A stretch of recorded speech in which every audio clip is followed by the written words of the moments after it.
everyone, welcome to my channel Net Education. So this channel is for all the NT-UGC NET and JRF aspirants, those who are preparing for education subject paper 2. So friends, today's session is going to be really important क्योंकि आज हम practice session on PYQs 2020 का part 4 के साथ आए हैं. इस part 4 के अंदर हम आने वाले जो क्वेश्चंस है उनको डिस्कस करेंगे विद डिटेल कॉन्सेप्ट, क्योंकि एज ऑफ नाउ हमने पार्ट 3 तक कर लिया है और टोटल क्वेश्चंस हमारे 55 तक हो चुके हैं. ये वाला सेशन है, यहाँ पे टोटल आपके इस सेशन से 70 क्वेश्चंस यहाँ पे हो जाएंगे. जो आने वाले जो सेशन है उसके अंदर बाकी के हम क्वेश्चन को करेंगे. ठीक है, तो आज का सेशन बहुत ही इम्पॉर्टेंट होने वाला है और इससे रिलेटेड जो भी मैंने आपको की पॉइंट्स लिखे हैं, नोट्स यहाँ पे आपको जो प्रिपेयर करे हैं आप सबके लिए, तो आप प्लीज़ उन पॉइंट्स को यहाँ पे नोट डाउन कीजिएगा क्योंकि वो पॉइंट्स बहुत ही इम्पॉर्टेंट है. और वीडियो को अपने फ्रेंड्स के साथ भी ज़रूर शेयर करना.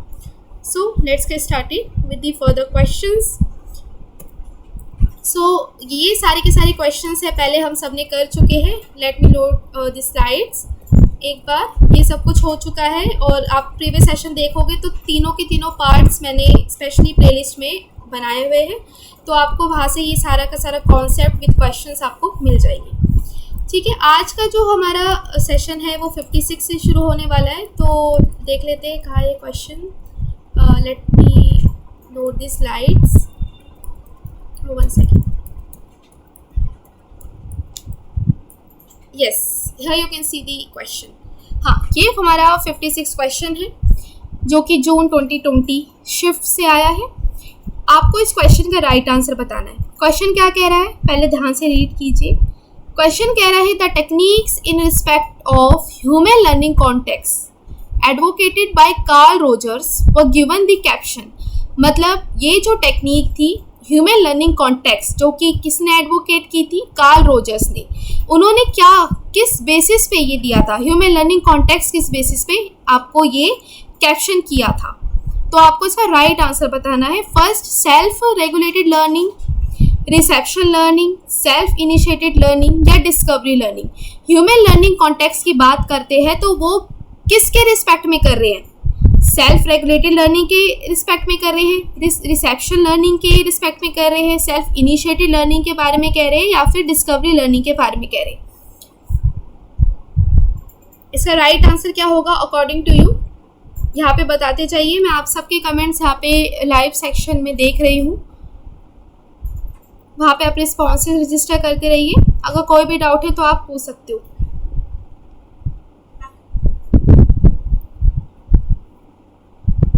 ठीक है,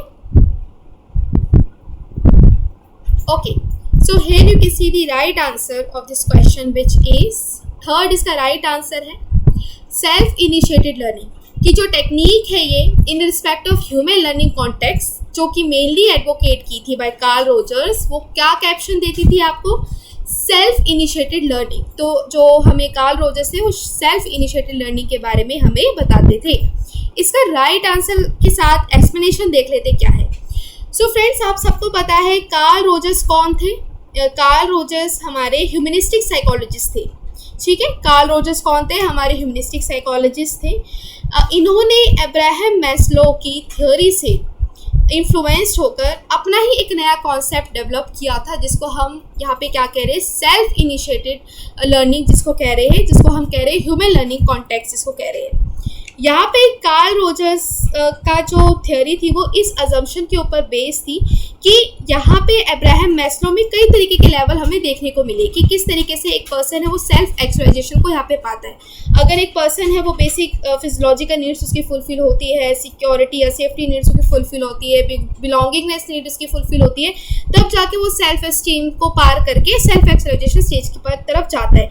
लेकिन यहाँ पे कार्ल रोजर्स ने सबसे इम्पॉर्टेंट फिनोमिना आपको दिया था जिसको हम फिनोमिनल फील्ड के नाम से जानते हैं. इन्होंने कहा कि यहाँ पे जो सेल्फ एक्चुअलाइजेशन है वो सिर्फ बेसिक नीड्स को फुलफिल करके सेल्फ एस्टीम को पाकर यहाँ पे नहीं कर सकते. इसके अलावा भी यहाँ पे इंडिविजुअल का जो इंटरनल जो मोटिवेशन है और जो एनवायरनमेंट है वो हमारी हेल्प करता है एक पर्सन को सेल्फ एक्चुअलाइजेशन को पाने में, सेल्फ एक्चुअलाइजेशन की टेंडेंसी को प्राप्त करने के लिए यहाँ पे इंडिविजुअल की जो मोटिवेशन है और जो उसका एनवायरनमेंट है जिसमें वो फिर रह रहा है, ये दोनों ही एक दूसरे दो फैक्टर्स हैं जो कि एक पर्सन को सेल्फ एक्चुअलाइजेशन पाने के लिए हेल्प करता है। ठीक है, यहाँ पे ह्यूमनिस्टिक साइकोलॉजी क्या एम्फेसाइज करती थी? ह्यूमनिस्टिक साइकोलॉजी यहाँ पे एम्फेसाइज करती है एक्टिव रोल है इंडिविजुअल का। यहाँ पे इंडिविजुअल का एक्टिव रोल है जो कि एक इंडिविजुअल को उसके इंटरनल और एक्सटर्नल वर्ल्ड है वो शेप कर रहा है। ठीक है, रॉजर्स ने यहाँ पे जो इनका फिनोमिनल फील्ड थी, ये कहते थे जो फिनोमिनल फील्ड के अंदर ह्यूमन पर्सन के सारे यहाँ पे बिहेवियर्स है, ऑब्जेक्ट्स है, पीपल है, इमेजेस है, थॉट्स है, ये सब कुछ एक इंडिविजुअल की सेल्फ को इन्फ्लुएंस करते हैं। ठीक है, जो कि इसको हेल्प करते हैं सेल्फ एक्चुअलाइज्ड होने में। रॉजर्स ये बिलीव करते थे कि जो बिहेवियर है मेनली वो हमारा क्या है, वो मोटिवेट होता है सेल्फ एक्चुअलाइजेशन टेंडेंसी से, और हर एक पर्सन की जो ड्राइव है वो उसको हेल्प करती है कि वो कितना यहाँ पे हाईएस्ट लेवल तक जा सके।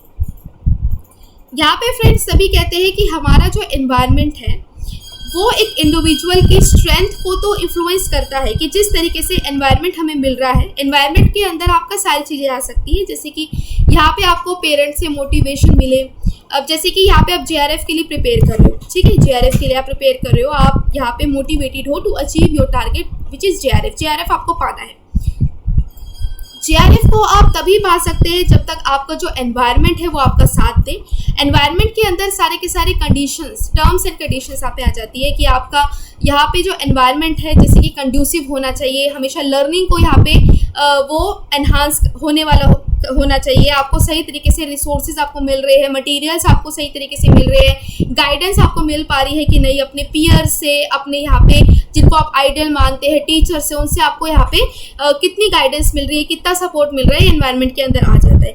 लेकिन यहाँ पे एनवायरनमेंट के साथ साथ इंडिविजुअल को सेल्फ एक्चुअलाइज करने के लिए इंडिविजुअल की इंटरनल मोटिवेशंस भी उतनी ही यहाँ पे इम्पोर्टेंस रखती है। जब तक हम इंटरनली मोटिवेटेड नहीं होंगे अपने गोल को पाने के लिए, तब तक हमारा कुछ नहीं हो सकता।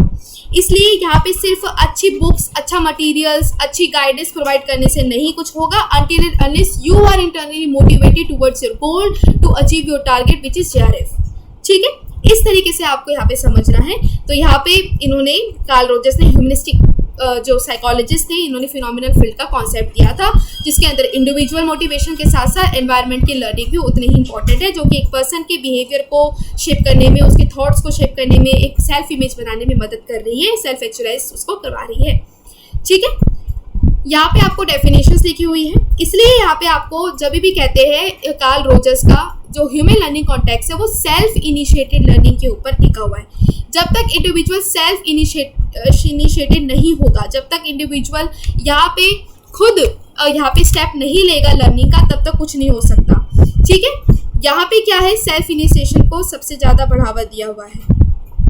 आई होप ये आपको समझ आ गया होगा ये कॉन्सेप्ट, ये मैंने पहले भी कराया हुआ है, तो वहाँ से आपका सारे के सारे डाउट्स क्लियर हो गए होंगे। नेक्स्ट देखिए, नेक्स्ट ये क्वेश्चन था, हमारे लर्नर ने पूछा था ग्रेडिंग किस टाइप की होती है। तो ये ग्रेडिंग का कॉन्सेप्ट आज आपका क्लियर होने वाला है। अगर आपने क्वेश्चन अटेम्प्ट किया होगा मेरे टेलीग्राम ग्रुप पे, तो वहाँ पे मैंने ग्रेडिंग से रिलेटेड क्वेश्चन दिया हुआ था, यही सेम क्वेश्चन। तो वहाँ पे एक्सप्लेनेशन तो नहीं दी थी, तो एक्सप्लेन मैं यहाँ पे आपको कर रही हूँ। ठीक है, एक्सप्लेन करने से पहले आपको क्वेश्चन को अटेम्प्ट करना होगा। क्वेश्चन क्या कह रहा है, ध्यान से पढ़िए, तब जाके इसका आंसर दीजिए। क्वेश्चन क्या कह रहा है, the types of grading that assets fix proportion of learners at different grade points is known as, मतलब एक इस तरह की ग्रेडिंग जो असर्ट कर रहा है फिक्स प्रोपोर्शन ऑफ लर्नर्स को डिफरेंट ग्रेड पॉइंट्स पे, तो ये क्या है, डायरेक्ट ग्रेडिंग है, इनडायरेक्ट ग्रेडिंग है, रिलेटिव ग्रेडिंग है, या एब्सोल्यूट ग्रेडिंग है। What would be the right answer of this question?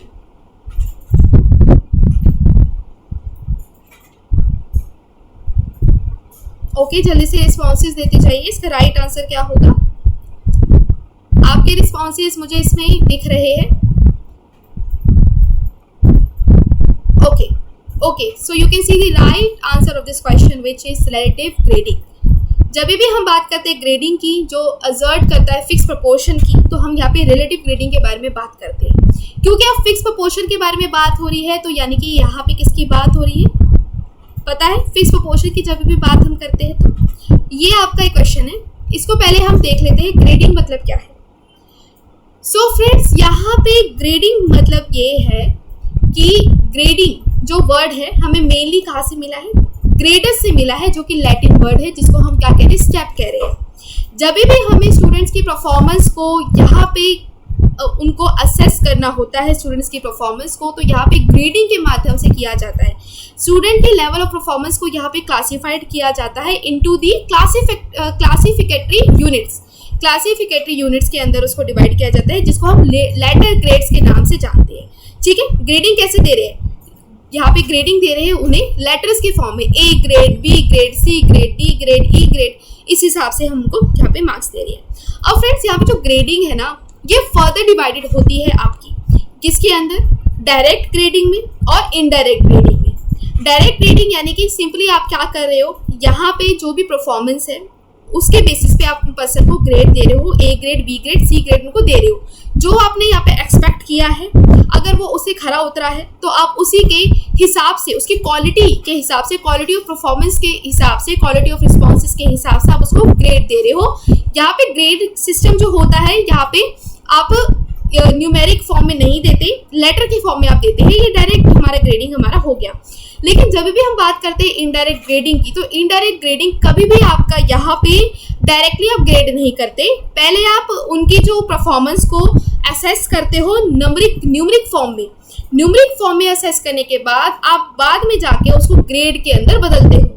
यहाँ पे जो इनडायरेक्ट ग्रेडिंग होती है फ्रेंड्स, ये फर्दर आपके दो तरीके में डिवाइड होती है, जिसको हम पहला कहते हैं एब्सोल्यूट ग्रेडिंग और दूसरा होता है रिलेटिव ग्रेडिंग। एब्सोल्यूट ग्रेडिंग को यहाँ पे दूसरा नाम है क्राइटेरिया बेस्ड ग्रेडिंग, जिसको हम कह रहे हैं। और रिलेटिव ग्रेडिंग के बारे में बात करते हैं तो रिलेटिव ग्रेडिंग को हम यहाँ पे क्या कह रहे हैं, रिलेटिव ग्रेडिंग को यहाँ पे हम नॉन रेफरेंस ग्रेडिंग कह रहे हैं। ये दूसरे नाम है, कंफ्यूज नहीं होना है, लिख लो, ठीक है, क्योंकि ये एक्सपेक्टेड है। ये अगर प्रीवियस शिफ्ट में आया है जून 2020 में, तो आगे वाली शिफ्ट में भी यहाँ पे आएगा। कोई भी टाइप की ग्रेडिंग आपको दे देगा, आपको एक स्टेटमेंट दे देगा, उस स्टेटमेंट को एनालाइज करके आपको बताना है किस तरह की ग्रेडिंग है। तो यहाँ पे अभी आपकी डायरेक्ट ग्रेडिंग आई है, रिलेटिव ग्रेडिंग आई है, तो आने वाले समय में डायरेक्ट और इनडायरेक्ट ग्रेडिंग में से एब्सोल्यूट भी आ सकता है। ठीक है, तो इसको नोट डाउन कर लो। अब यहाँ पे डायरेक्ट ग्रेडिंग देखो किस तरीके से होती है। ये आपको ग्रेड और ग्रेड पॉइंट्स लिखे हुए हैं, ये आपके किसके अंदर होते हैं, डायरेक्ट ग्रेडिंग के अंदर होते हैं। जब भी हम यहाँ पे डायरेक्ट ग्रेडिंग की बात करते हैं, तो यहाँ पे पर्सन की जो परफॉर्मेंस है उसको एग्जिबिट करते हैं, उसे असेस करते हैं किसके माफिक, किसके अंदर, क्वालिटेटिव टर्म्स के अंदर। क्वालिटेटिव टर्म्स के अंदर उसको हम असेस करते हैं। क्वालिटेटिव टर्म्स यानी कि ए ग्रेड दे रहे हैं, बी ग्रेड दे रहे हैं, सी ग्रेड दे रहे हैं, ठीक है, क्वालिटी देख रहे हैं उसकी। यहाँ पे क्या आपको स्टेटमेंट दिया हुआ है, it may be in the form of mode of behaviours expected from the response of the question. यानी कि यहाँ पे जो ग्रेडिंग हम दे रहे हैं उनकी परफॉर्मेंस को देख के दे रहे हैं। यहाँ पे जो हमने मोड ऑफ बिहेवियर है उनको यहाँ पे जज करके, उनके रिस्पॉन्सेज को देख के, क्वालिटी ऑफ रिस्पॉन्सेज को देख के यहाँ पे हम उनको उनकी परफॉर्मेंस को असेस कर रहे हैं इन दी क्वालिटेटिव टर्म्स। अगर उन्होंने हमारे एक्सपेक्टेशंस में खरे उतरे हैं, क्वालिटी उतनी अच्छी है, तो उसको सबसे हाईएस्ट ग्रेड हम दे रहे हैं, यानी कि ए ग्रेड से उनको नवाज रहे हैं। लेकिन अगर यही ग्रेड काफ़ी जो हमारी एक्सपेक्टेड हमने उनसे किया था, कि जो एक्सपेक्टेड बिहेवियर था, हमें चाहिए था, उसके वो नहीं खरे उतरे, तो हम उसको सबसे लोवेस्ट ग्रेड दे रहे हैं, ई ग्रेड हम उसको दे रहे हैं। ठीक है, तो इस तरीके से क्वालिटी टर्म से हम दे रहे हैं यहाँ पे उनको ग्रेड। यहाँ पे जब भी क्वालिटेटिव क्वांटिटी की बात करते हैं, यानी कि कॉग्निटिव लर्निंग को हमें यहाँ देखना है कि किस तरीके से पर्सन ने परफॉर्म किया है। जैसे कि एनालिटिकल आपने एक प्रॉब्लम दिया है, उसको वहाँ पे उसकी परफॉर्मेंस को हमें जज करना है, या आपने कोई प्रॉब्लम सॉल्विंग दिया है बच्चे को, उसके मार्क्स को देखना है, उसको आपको असेस करना है। तो उसके लिए क्या करो कि उसको भी आप ग्रेड के थ्रू उन्हें असेस कर सकते हो। ज़रूरी नहीं है कि हमेशा ग्रेडिंग यहाँ पे न्यूमेरिक फॉर्म में हो, कि मतलब 50% अच्छा किया है, 60% आपने अच्छा किया है, 100% आपने अच्छा किया है। लेकिन यहाँ पे ग्रेड के माफिक, ग्रेड के टर्म्स पे भी, क्वालिटी के टर्म्स पे भी आप उनको ग्रेड दे सकते हो, उनकी वेटेज आप यहाँ पे निकाल सकते हो। ये आपके पास एक ऑप्शन होता है। यहाँ पे जो वेटेज होती है ग्रेड पॉइंट की, आप क्या करते हो, सबसे पहले आपने देखा होगा CGPA, ठीक है, CGPA आपने देखा होगा। आज आमतौर पे क्या होता है, CGPA दिया जाता है। क्यों दिया जाता है, CGPA की फुल फॉर्म क्या है? CGPA का मतलब है cumulative grading performance average, cumulative grading performance average, जिसको हम कह रहे हैं। यानी कि हम क्या करते हैं, जो भी सब्जेक्ट्स के अंदर उनको ग्रेड मिले हैं, बाद में जाके उनका एक एवरेज निकालते हैं, उनके बेसिस पे जाके हम उनका टोटल करते हैं, क्यूमुलेटिव हम उसको करते हैं, तब जाके हम यहाँ पे उनको ग्रेड पॉइंट देते हैं। ठीक है, अब ग्रेड पॉइंट भी इसके अंदर आ जाते हैं, डायरेक्ट ग्रेडिंग के अंदर यहाँ पे आ जाता है कि वेटेज ग्रेड पॉइंट्स होते हैं किसी भी आंसर के। आप क्या करते हो, उसे मल्टीप्लाई करते हो उसके ग्रेड पॉइंट से। ठीक है, मल्टीप्लाई करते हो उसे ग्रेड पॉइंट से, उसकी वेटेज निकालते हो। ठीक है, और जो सम होता है उसका वेटेड ग्रेड पॉइंट्स का, उसको बाद में जाके आप उसे क्या करते हो, डिवाइड करते हो उसके सम ऑफ वेटेज से। ठीक है, और तब जाके आपका यहाँ पे ग्रेड पॉइंट यहाँ पे निकल कर आता है। ठीक है, इस तरीके से हम यहाँ पे इनको ग्रेड कर रहे हैं। और आपको पता होगा जो SGPA हमारा आता है उसको किस तरीके से कन्वर्ट करते हैं, 9.5 से कन्वर्ट करते हैं, तब जाके हमारा क्यूमुलेटिव निकल कर आता है। ठीक है, तो इस तरीके से आपको पता होना चाहिए हम ग्रेडिंग किस तरीके से कर रहे हैं। डायरेक्ट ग्रेडिंग की बात कर रहे हैं तो क्या हमारा करते हैं, जब हम टोटल इनके जो पेपर्स में जितने ग्रेड मिले होते हैं उनका हमें निकालना होता है, तो हम क्या करते हैं उसका क्यूमुलेटिव ग्रेड पॉइंट एवरेज हम निकालते हैं। तो इस तरीके से हम उनको असेस कर रहे हैं। ये बात आई ग्रेडिंग पॉइंट्स की। ठीक है, अब यहाँ पे ग्रेडिंग रेंज भी देखोगे किस तरीके से यहाँ पे ग्रेड रेंज दिया जाता है। अगर मान लो यहाँ पे ग्रेड पॉइंट 4 दिया हुआ है, 3 दिया हुआ है, 2 दिया हुआ है, 1 दिया हुआ है, तो इसको भी हम क्या करते हैं, जब भी हमें ग्रेड रेंज देखना होता है तो हम देखते हैं कि जो 3.5 से लेके 4 तक के बीच में अगर पॉइंट लेकर आ रहा है, ये 5 में से है। ठीक है, 5 में से ये मार्क्स हम ग्रेड रेंज हम निकालते हैं। अगर यहाँ पे देखे जाए कि ए ग्रेड किसको मिला है, किस पर्सन को मिला है, जिसका 3.5 से लेके 4 तक का ग्रेड रेंज उसके मार्क्स इसके अंदर आए हैं, तो इस तरीके से हम उसको यहाँ पे क्या देते हैं, ग्रेड देते हैं। ठीक है, और अगर सबसे गंदा ही परफॉर्मेंस होता है यानी कि 0 होता है, यानी कि लेस देन यहाँ पे 0.5 इसका यहाँ पे उसने ग्रेड रेंज के अंदर आता है, और इस तरीके से हम उसको ग्रेड ई दे रहे हैं। ठीक है, अब हमारी आती है इनडायरेक्ट ग्रेडिंग की। तो इनडायरेक्ट ग्रेडिंग क्या होता है, तो इनडायरेक्ट ग्रेडिंग हमारा इस तरह का ग्रेडिंग होता है जिसके अंदर हम क्या करते हैं, मार्क्स जो है यहाँ पे वो उसको पहले मार्क्स जो हम देखते हैं उनकी परफॉर्मेंस को यहाँ पे न्यूमेरिक फॉर्म में जज करते हैं, नंबर्स के फॉर्म में देखते हैं, मार्क्स देते हैं उसे, फिर बाद में जाके उनको हम ग्रेड के अंदर कन्वर्ट करते हैं। ठीक है, और यहाँ पे 2 तरीके की हमारी इनडायरेक्ट ग्रेडिंग होती है, जिसको हम नॉर्म रेफरेंस कह रहे हैं, यानी कि रिलेटिव ग्रेडिंग जिसको हम कह रहे हैं, और साथ में एक क्राइटेरिया रेफरेंस जिसको हम एब्सोल्यूट ग्रेडिंग कह रहे हैं। जब भी हम एब्सोल्यूट ग्रेडिंग की बात करते हैं तो हम यहाँ पे क्राइटेरिया सेट करते हैं। मान लो अगर एक बच्चे ने 50% मार्क्स वो लेकर आया है मैथ्स के अंदर, ठीक है, तो हाँ, टोटल में से 100% में से 50% मार्क्स अगर वो लेकर आया है तो हम उसको यहाँ पे क्राइटेरिया सेट करते हैं कि वो किस रेंज के अंदर क्या उसको हम पॉइंट देंगे, किसके अंदर आएगा। अगर ये 50% यहाँ पे मार्क्स उसके आए हैं तो हम उसको 50 से लेके 59 तक की उसकी रेंज में अगर उसके मार्क्स आते हैं तो उसको ई ग्रेड देंगे। अब यहाँ पे आपने क्राइटेरिया सेट कर दिया, 50% वालों को ई ग्रेड, उससे ज़्यादा 60% ज़्यादा वाला डी ग्रेड। अब आपने क्राइटेरिया यहाँ पे सेट कर दिया। यहाँ पे क्या करते हैं, यहाँ पे असाइन करते हैं ग्रेड को ऑब्सोल्यूट बेसिस पे, ठीक है, और यहाँ पे जो कंपेयरिंग करते हैं स्टूडेंट्स की परफॉर्मेंस को विद अ स्पेसिफाइड स्टैंडर्ड। आपने स्टैंडर्ड बनाया है, उसकी परफॉर्मेंस को आप स्टैंडर्ड के से आप उसको नाप रहे हो, उससे आप कंपेयर कर रहे हो। ठीक है, यहाँ पे जो क्राइटेरिया है वो मेनली कौन सेट करता है, ये मेनली हमारी अथॉरिटी सेट करती है, यानी कि क्लास टीचर ये सेट करती है, या फिर जो पीछे से जो हमारा करिकुलम जो डिज़ाइन हुआ है तो उसके बेसिस पे जो असेसमेंट का जो पूरा क्राइटेरिया है जो आपकी अथॉरिटी ने लिया है, तो उसके बेसिस पे आपको यहाँ पे मार्क्स कंपेयर किया जाता है और आपको मार्क्स दिए जाते हैं, ग्रेड्स दिए जाते हैं। ठीक है, यहाँ पे क्या है, स्टूडेंट्स के मतलब जो स्टैंडर्ड है यहाँ पे देखा जाता है डिग्री ऑफ मास्टरी के बेसिस पे यहाँ पे क्राइटेरिया सेट होता है, कितनी आपको मास्टरी होगी किस कॉन्सेप्ट में। अगर मान लो आपको यहाँ पे एक सब्जेक्ट में मार्क्स मिले हैं 90 से लेके 100 तक, यानी कि आपकी जो मास्टरी है, ग्रेड आपको ए मिला है, यानी कि आपकी जो मास्टरी है वो इस पॉइंट के बीच में आती है, यानी कि 90% आपने उस कॉन्सेप्ट के अंदर मास्टरी गेन कर ली है। अगर यही जो आपका जो ग्रेड है एफ आया है, यानी कि आपने सिर्फ और सिर्फ 49% तक की जो मास्टरी वही गेन की है, इससे ज़्यादा नहीं की है। इस तरीके से हम यहाँ पे इनको परफॉर्मेंस को जज करते हैं।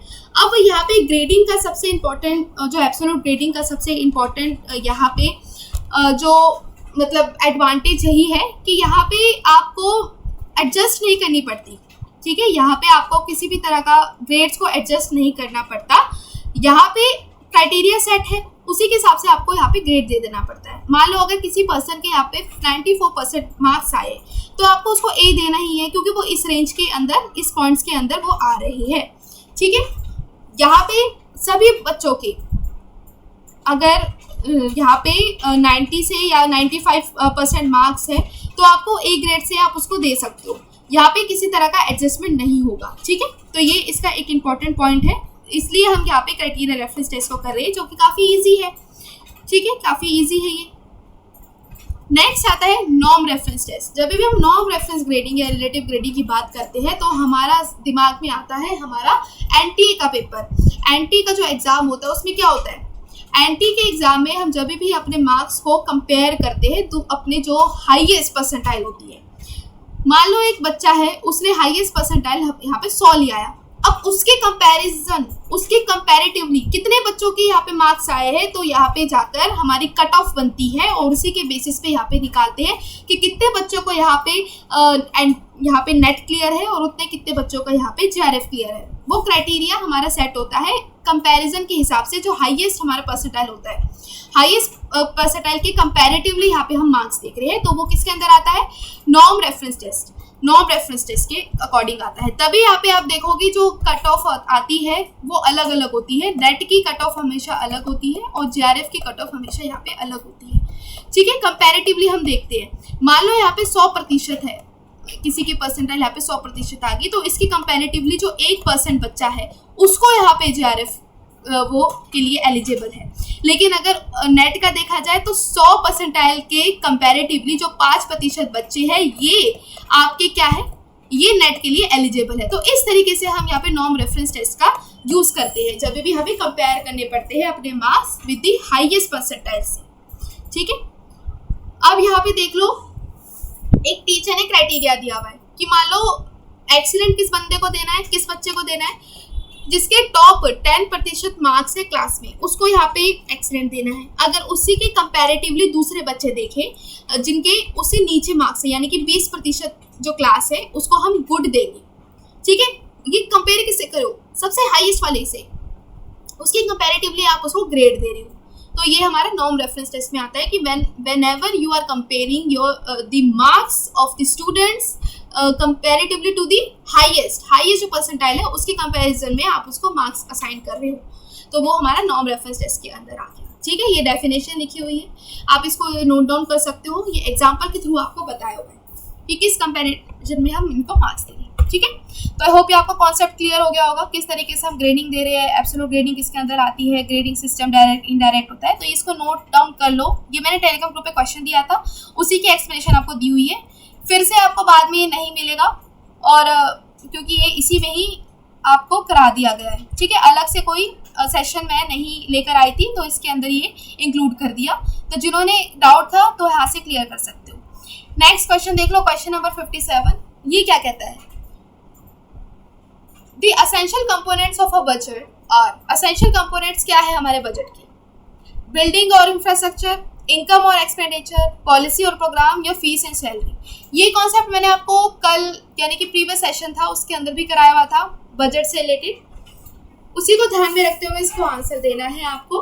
बजट के बारे में जब ये बात करते हैं तो उसके अंदर कौन कौन से एसेंशियल कंपोनेंट्स यहाँ पे हमारे आते हैं, जल्दी से रिस्पॉन्सेस दीजिए।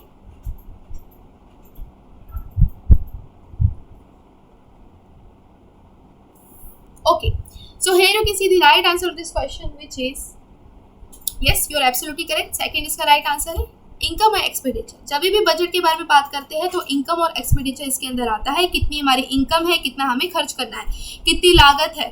ठीक है, तो इस तरीके से हमारा एसेंशियल कंपोनेंट्स क्या है बजट के, इनकम और एक्सपेंडिचर है। तो ये तो इजी क्वेश्चन था। ठीक है, नेक्स्ट क्वेश्चन देखिए, ये क्वेश्चन लेंथी होने वाला है, ये मैंने पहले आपको शॉर्ट नोट में करवाया हुआ है CIPP। अगर आप मेरे करिकुलम वाला जो टॉपिक है उसमें देखोगे तो सारे के सारे मॉडल्स कराए हुए। CIPP क्या है, ये इवेलुएशन की टेक्निक है जो हम यूज़ करते हैं। तो ये इस टॉपिक के थ्रू आपका ये कॉन्सेप्ट क्लियर होने वाला है। तो आगे क्वेश्चन को अभी अटेम्प्ट करना सही से, आगे इसकी एक्सप्लेनेशन देखेंगे और उस एक्सप्लेनेशन को नोट डाउन कर लेना। CIPP मॉडल, ये बहुत इंपॉर्टेंट मॉडल है फ्रेंड्स, इसको स्टार लगा लो, ठीक है, स्टार लगा लो, ये बहुत ही इंपॉर्टेंट है कॉन्सेप्ट।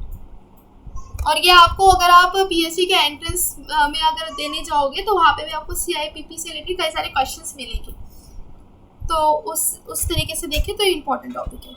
आपको क्या दिया हुआ है लिस्ट 1 में, क्या है, list 1 consists of the evaluation in CIPP model, while the list 2 comprises the objective of to be achieved through these evaluation। यानी कि एक तरफ आपको यहाँ पे जो CIPP मॉडल के आपको टाइप्स दिए हुए, टाइप्स ऑफ इवेलुएशन दिए है, दूसरी तरफ उसके ऑब्जेक्टिव्स है। ऑब्जेक्टिव इन द सेंस कि वो आपको एक्सप्लेनेशन बतानी है इसकी, करेक्ट। कॉन्टेक्स्ट इवेलुएशन कब होता है, इनपुट इवेलुएशन कब है, प्रोसेस इवेलुएशन कब है और प्रोडक्ट इवेलुएशन कब है। इसका राइट आंसर देना है आपको।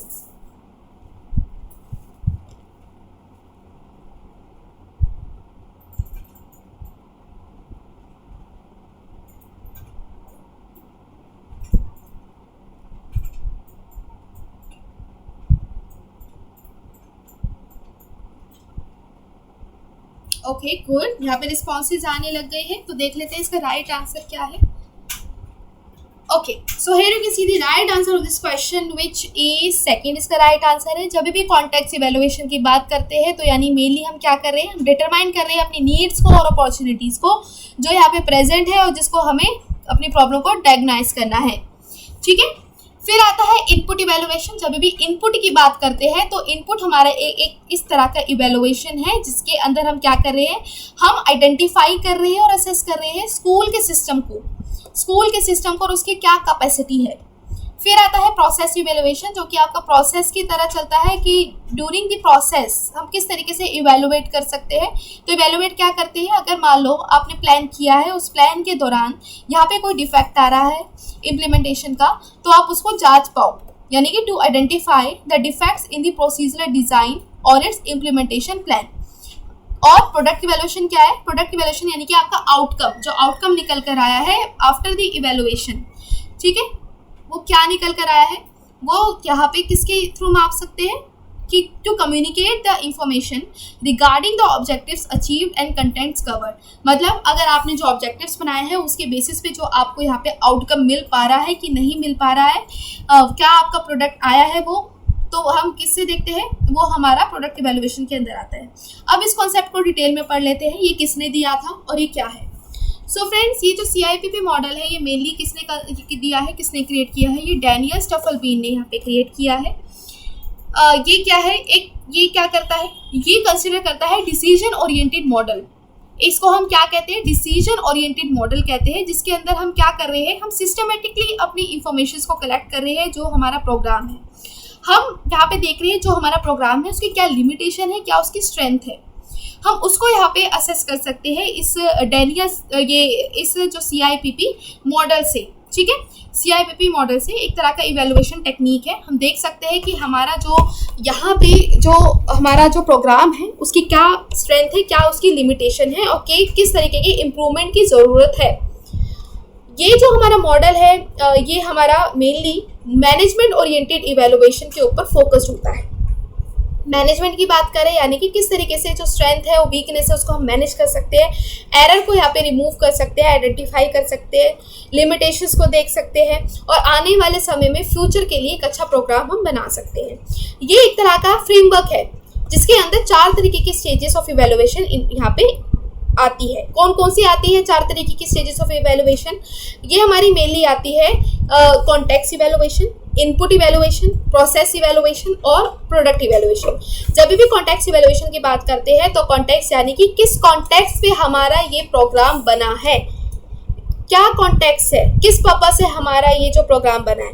मान लो अगर हमने करिकुलम बनाना है, तो करिकुलम बनाना है स्कूल चिल्ड्रन के लिए, ठीक है, स्कूल चिल्ड्रन के लिए हमें करिकुलम बनाना है, तो क्या जो हमारा जो ये प्रोग्राम है वो उन बच्चों की नीड्स को फुलफिल कर पा रहा है कि नहीं, तो वो किस कॉन्टेक्स्ट में है, किस पर्पस से है, क्या उसके ऑब्जेक्टिव्स है। तो ये सब कुछ हम किसके अंदर करते हैं, कॉन्टेक्स्ट इवेलुएशन के अंदर हम ये जांचते हैं।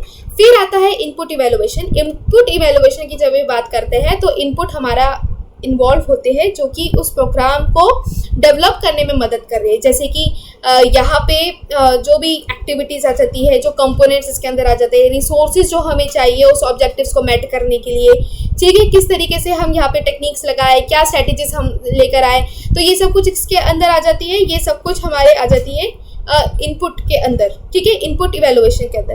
प्रोसेस के बारे में बात करते हैं तो प्रोसेस हमारा क्या होता है, प्रोसेस इवैल्यूएशन हमारा होता है स्ट्रेटेजीज, मेजर स्ट्रेटेजीज क्या है, ठीक है, मेजर स्ट्रेटेजीज क्या है कि किस तरीके से हम कर सकते हैं। प्रोडक्ट इवैल्यूएशन के अंदर बात करते हैं तो प्रोडक्ट इवैल्यूएशन आता है हमारा जो एंड प्रोडक्ट जो निकल कर आया है, एंड प्रोडक्ट जो हमने ऑब्जेक्टिव बनाया है उसको मैट कर रहा है कि नहीं कर रहा है, तो ये हमारा इस बेसिस पे डिपेंड करता है कि हमें इस प्रोग्राम को एक्सेप्ट करना है, डिनाई करना है, या फिर अगर कोई कमी है, खामियां है तो उसको सुधारना है।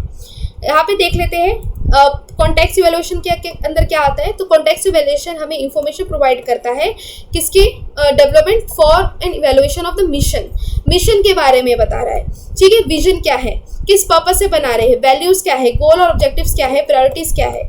यहाँ पे क्या करते हैं, हम डिटरमाइन करते हैं अपने जनरल गोल्स को कि किस पर्पस से हमें चाहिए, ये क्यों बना रहे हैं हम अपना प्रोग्राम, क्या उसके स्पेसिफिक ऑब्जेक्टिव्स होगी, क्या उसका विजन होगा, क्या उसका यहाँ पे वैल्यूज़ होगी। अब जैसे कि जब भी हम पॉलिसी मेकिंग करते हैं, पॉलिसी जब भी बनाते हैं तो सबसे पहले उसका कॉन्टेक्स्ट देखते हैं कि इस कॉन्टेक्स्ट के लिए बना रहे हैं यहाँ पे, तो उस कॉन्टेक्स्ट को देखते हैं, तब जाके उसका विजन सेट करते हैं कि कितने ड्यूरेशन तक हमें उसके ऑब्जेक्टिव्स है वो हमें फुलफिल करने हैं, मिशन क्या है इसका, क्या टारगेट ऑडियंस है, तो ये सब कुछ कॉन्टेक्स्ट इवैल्यूएशन के अंदर आ जाता है, ठीक है। इसके अंदर क्या होता है, ये एक तरह की कॉन्टेक्स्ट इवैल्यूएशन के लिए हमें एम्पिरिकल स्टडीज़ करनी होती है अनमेट नीड्स को जानने के लिए। मान लो अगर पिछला प्रोग्राम था उसकी कुछ खामियां थी, तो अब उस खामियां को यहाँ पे जो अनमेट नीड्स है उसको यहाँ पे आइडेंटिफाई किया जाता है, उसको यहाँ पे केटर किया जाता है कि ये लूप पॉइंट्स है पहले वाले में, अब उसी लूप पॉइंट्स को यहाँ पे उठाना है, सुधारना है और आगे जाके एक नया प्रोग्राम हमें बिल्ड करना है। यहाँ पे कंसेप्चुअल एनालिसिस कॉन्टेक्स्ट इवैल्यूएशन के अंदर होता है। जब भी बात करते हैं इनपुट इवैल्यूएशन की, तो ये हमें क्या करता है, ये प्रोवाइड करता है इंफॉर्मेशन को for the development of a programme, जो डिज़ाइन करता है through evaluation on the data basis, यानी कि इंटरनल एक्सटर्नल जो स्टेक होल्डर्स है, जो हमारा इंटरेस्ट है, वीकनेस, स्ट्रेंथ्स, थ्रेट्स और अपॉर्चुनिटीज़ है, तो ये किस तरीके से काम कर रहा है, मतलब यहाँ पे उस कॉन्टेक्स्ट के अंदर किस किस तरीके की इनपुट की हमें ज़रूरत है, ठीक है। यहाँ पे क्या करते हो, यहाँ पे आप डिज़ाइन करते हो अपने प्लान को, अपने प्रोग्राम को यहाँ पे आप डिज़ाइन करते हो, क्या क्या ज़रूरतें हैं वो देखते हो, क्या क्या रिसोर्सेज हमें चाहिए वो आप इस पे डिटरमाइन करते हो, ठीक है। और यहाँ पे हम डिटरमाइन करते हैं कि जो हम प्लान बना रहे हैं, अपना प्रोग्राम बना रहे हैं, उसके अंदर क्या क्या इसकी इंटरवेंशन स्ट्रेटेजीज होगी, किस तरीके से हम इसे इम्प्लीमेंट करेंगे आगे जाके, ठीक है। यहाँ पे आप टाइम ड्यूरेशन को आइडेंटिफाई करते हो, रिक्वायरमेंट्स क्या क्या है, फंडिंग कौन देगा हमें, हमारा पर्पस तो है कि हमें बच्चों के लिए ये कैंपेन चलाना है मान लो, तो उस कैंपेन को फंड कौन करेगा, तो वो भी इनपुट के अंदर आएगा। स्टेक होल्डर्स कौन कौन से होंगे, स्टेक होल्डर्स यानी कि कौन कौन से हमारे इनपुट को सपोर्ट कर सकते हैं, हमारे प्रोग्राम को सपोर्ट कर सकते हैं, टीचर्स हो गए, या फिर यहाँ पे जो स्टेट के जो कमिश्नर्स हैं वो करेंगे, या फिर यहाँ पे कम्युनिटी का इन्वॉल्वमेंट होगा कि नहीं, कम्युनिटी के जो लीडर्स हैं वो हमारे अंदर आएंगे, हमें फंड देगी कि नहीं, एनजीओ है यहाँ पे जो फंडिंग हमें दे रही है, सपोर्ट देगी, तो ये सब कुछ हमें इनपुट इवैल्यूएशन के अंदर कंसिडर करने पड़ते हैं अपने पॉइंट्स को, क्या क्या टाइम रिक्वायरमेंट्स है, क्या क्या फंडिंग है, किस तरह से हम अपने ऑब्जेक्टिव्स को मेट करें, स्ट्रेटेजी बना के हम चलते हैं, ठीक है। क्या क्या बैरियर्स हो सकते हैं, ये भी इंपॉर्टेंट है कि अगर यहाँ पे बैरियर्स क्या क्या हो सकते हैं, अगर फ्यूचर पर्सपेक्टिव से देखा जाए तो मान लो ये हमारा प्रोग्राम है लेकिन इसको इम्प्लीमेंट करेंगे ग्राउंड पे, तो क्या क्या यहाँ पे बैरियर्स होगी, हमें परमिशन की ज़रूरत पड़ेगी यहाँ पे, या तो लोकल पुलिस से यहाँ पे ज़रूरत पड़ेगी, या फिर किसी हायर अथॉरिटी से परमिशन की ज़रूरत पड़ेगी, तो ये सब कुछ हमें देखना चाहिए। और यहाँ पे एक्सपर्टीज़ बहुत इंपॉर्टेंट है, जो हमें सपोर्ट कराएगा, एक्सपर्टीज़ कौन होगा इसके अंदर जो हमारे प्रोग्राम को सपोर्ट कर पाए, तो ये सब कुछ इनपुट इवैल्यूएशन के अंदर आ जाता है। तो आई होप आपको ये समझ आ रहा होगा, जो जिस पॉइंट से बता रही हूँ उसको नोट डाउन करते जाओ। फिर आता है प्रोसेस इवैल्यूएशन। प्रोसेस इवैल्यूएशन की बात करते हैं तो ये हमारा डेवलप करता है ऑनगोइंग इवैल्यूएशन, मतलब यहाँ पे क्या कर रहे हो, ऑनगोइंग इवैल्यूएशन कर रहे हो आपके इम्प्लीमेंटेशन का जो मेजर स्ट्रेटेजीज है, ठीक है। यहाँ पे आप क्या कर रहे हो, ये आपको एक तरह का प्रोवाइड करता है डिसीजन मेकर्स की तरह, ठीक है। ये देखता है प्रोसेस को पूरा तरह यहाँ पे करते हो, जब आपने ग्राउंड पे आपने इम्प्लीमेंट कर दिया, फिर आप उसे चेक कर रहे हो कि क्या क्या इसके अंदर लूप पॉइंट्स निकल कर आ रहे हैं। अगर लूप पॉइंट्स निकल कर आ रहे हैं तो वहीं पे जाकर आप उसे टर्मिनेट कर रहे हो, ख़त्म कर रहे हो, उसमें चेंजेस कर रहे हो, इंटरवेंशंस कर रहे हो। अगर कोई यहाँ पे डिस्क्रिपेंसीज निकल कर आ रहे हैं, जो आपने सोचा था उसके खिलाफ जा रहा है, तो आप उसको प्रोसेस के अंदर विद इन दी प्रोसेस आप उसको चेकआउट कर रहे हो, उसको देख रहे हो, सुधार रहे हो, रिफाइन कर रहे हो। ठीक है, रिफाइन यहाँ पे आप कर रहे हो, करेक्ट कर रहे हो अपने प्रोग्राम डिज़ाइन को, और यहाँ पे इंश्योर कर रहे हो कि स्मूथ ट्रांजिशन हो हमारा प्रोग्राम का। ठीक है, यहाँ पे लास्ट आता है प्रोडक्ट का इवेलुएशन। जब भी प्रोडक्ट के इवेलुएशन की बात करें, यानी कि इवेलुएशन ऑफ द आउटकम, जो निकल कर आया है, जो मैंने सोचा था वही निकल कर आ रहा है कि नहीं निकल कर आ रहा, या अलग निकल कर आ रहा है। अगर अलग निकल कर आ रहा है तो सब्सिक्वेंट साइकिल फिर से बन जाएगी, फिर से जाके प्रोग्राम हमारा डिज़ाइन होगा। समझ आया? तो ये है हमारा context input process product evaluation. Next question देखो, ये क्वेश्चन भी बहुत इंपॉर्टेंट है, 59 क्वेश्चन है हमारा। यहाँ पे इसका आंसर आपको देना है। Which of the following open education resources comes under the ambit of Indian initiative. मतलब ऐसे कौन सी ओपन एजुकेशन रिसोर्सेज है जो कि इंडियन इनिशिएटिव के अंदर आती है? कोर्सिया आता है, एडसी आता है, ई ज्ञान कोश आता है, या ओपन स्टैक्स आता है? इसका राइट आंसर देना है ओपन एजुकेशन रिसोर्सेज। और फिर जिस पॉइंटर से मैं आपको बता रही हूँ वो पॉइंटर्स प्लीज नोट डाउन करो। बार बार इसलिए कह रही हूँ क्योंकि यही पॉइंटर्स दिमाग में स्ट्राइक कर जाते हैं और हमें ये क्वेश्चन करने में मदद करते हैं।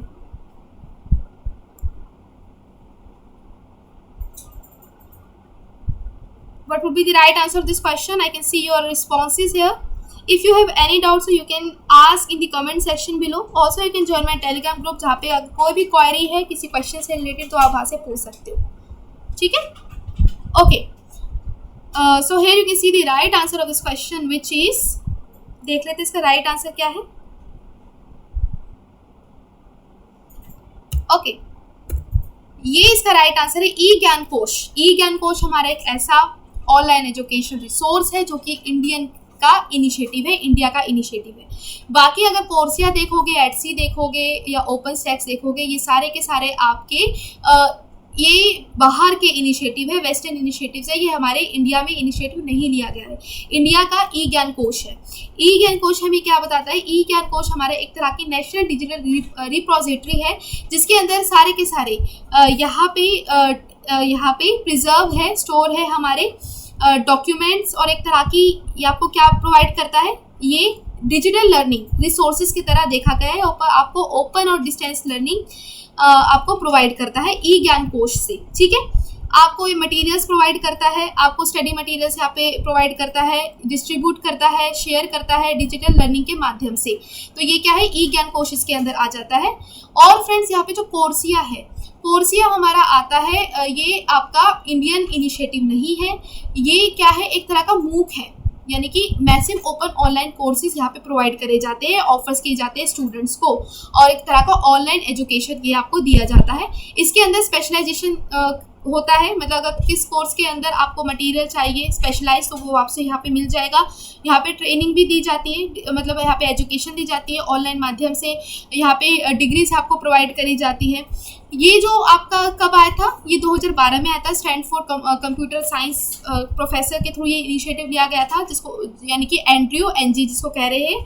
कोर्सिया यहाँ पे खुद किसी तरह का एजुकेशनल कंटेंट नहीं बनाता, लेकिन ये क्या करता है? कोर्सिया आपका दूसरी जो कंपनीज है उनके साथ कोलैबोरेट करता है। जैसे कि यूनिवर्सिटीज़ के साथ ये कोलैबोरेट कर लेगा। यूनिवर्सिटी से कोलैबोरेट करने के बाद ये यूनिवर्सिटी को एक तरह का प्लेटफॉर्म देता है कि यूनिवर्सिटी क्या करे, अपने जो एजुकेशनल कंटेंट है वो यहाँ पे डाले, इस प्लेटफॉर्म के अंदर डाले, और बच्चों को यहाँ पे हेल्प हो, बच्चे यहाँ पे सीखे।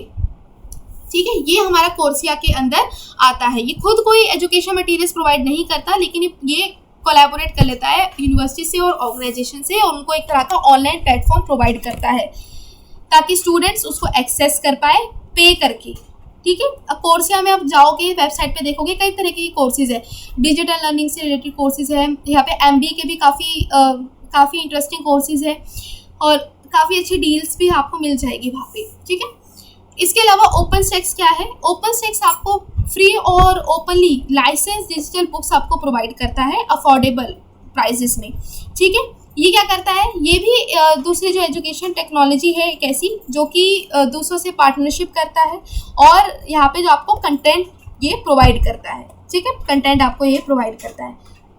और आपको लाइसेंस देता है कि आप उसको कंटेंट को यूज़ कर पाए। कुछ यहाँ पे फ्री स्टार्टिंग में अगर आप देखोगे तो फ्री आप इनके मटेरियल्स ले सकते हो, लेकिन बाद में जाके आपको उसके लिए पे करना पड़ता है। ठीक है, शेयरवेयर की तरीके से ये काम करते हैं। ठीक है, पहले आपको फ्री देगा, बाद में जाके आपसे ये पैसे मांगता है और आपको खरीदना पड़ता है मटेरियल्स यहाँ से। ई ज्ञान कोश आपको बता दिया, ये नेशनल डिजिटल रिपोजिटरी है जिसके अंदर स्टोर होता है, इंडेक्स होता है, प्रिजर्व होता है, डिस्ट्रीब्यूट होता है और शेयर होता है किसका, डिजिटल लर्निंग रिसोर्सेज का, जो कि डेवलप किया गया है by the open and distance learning institution जो हमारे कंट्री के अंदर है। एडसी करके कोई नहीं है, एडसी करके मुझे नहीं मिला, एडसी करके कोई एज कोई आपका ओपन ऑनलाइन रिसोर्सेज यहाँ पे नहीं है। जो मेन है कोर्सिया, ई ज्ञान कोश और ओपन स्टैक्स है, ये दोनों वेस्टर्न है और ये इंडियन का इनिशिएटिव है। ठीक है, एचसी करके नहीं है, एज करके है, एज करके ओपन एजुकेशन रिसोर्स है इसके अंदर। ये क्वेश्चन नंबर 60 देखिए, when teaching learning materials is introduced offline so that learners can access the content anytime before the class starts and can write down their questions problems which can be asked during the classroom is called। ये question important है, interesting भी है। आपसे क्या कह रहा है कि when teaching learning materials introduce करते हैं offline so that learner can access the content anytime before the class starts। मतलब अगर आप बच्चों को टीचिंग लर्निंग मटेरियल्स दे रहे हो ऑफलाइन तो बच्चा क्या कर सकता है, उसको कभी भी देख सकता है, असेस कर सकता है क्लास में ज्वाइन होने से पहले। ठीक है, और यहाँ पे अपनी प्रॉब्लम्स को राइट डाउन कर सकता है और अपनी क्लास के दौरान वो डिस्कस कर सकता है, पूछ सकता है। तो ये किस तरीके की क्लासरूम है, वर्चुअल क्लासरूम है, गूगल क्लासरूम है, फ्लिप क्लासरूम है या ट्रेडिशनल क्लासरूम है, ये कौन सा किस तरीका का आपका ये क्लासरूम है, आपको ये बताना है। आई होप आपका ये सेशन में कई तरीके के क्लासरूम सीखने को मिलेंगे हमें, तो आगे जाके हम एक एक करके देखेंगे इसकी एक्सप्लेनेशन। ओके, सो राइट आंसर क्या होगा, इसका राइट आंसर बता दीजिए।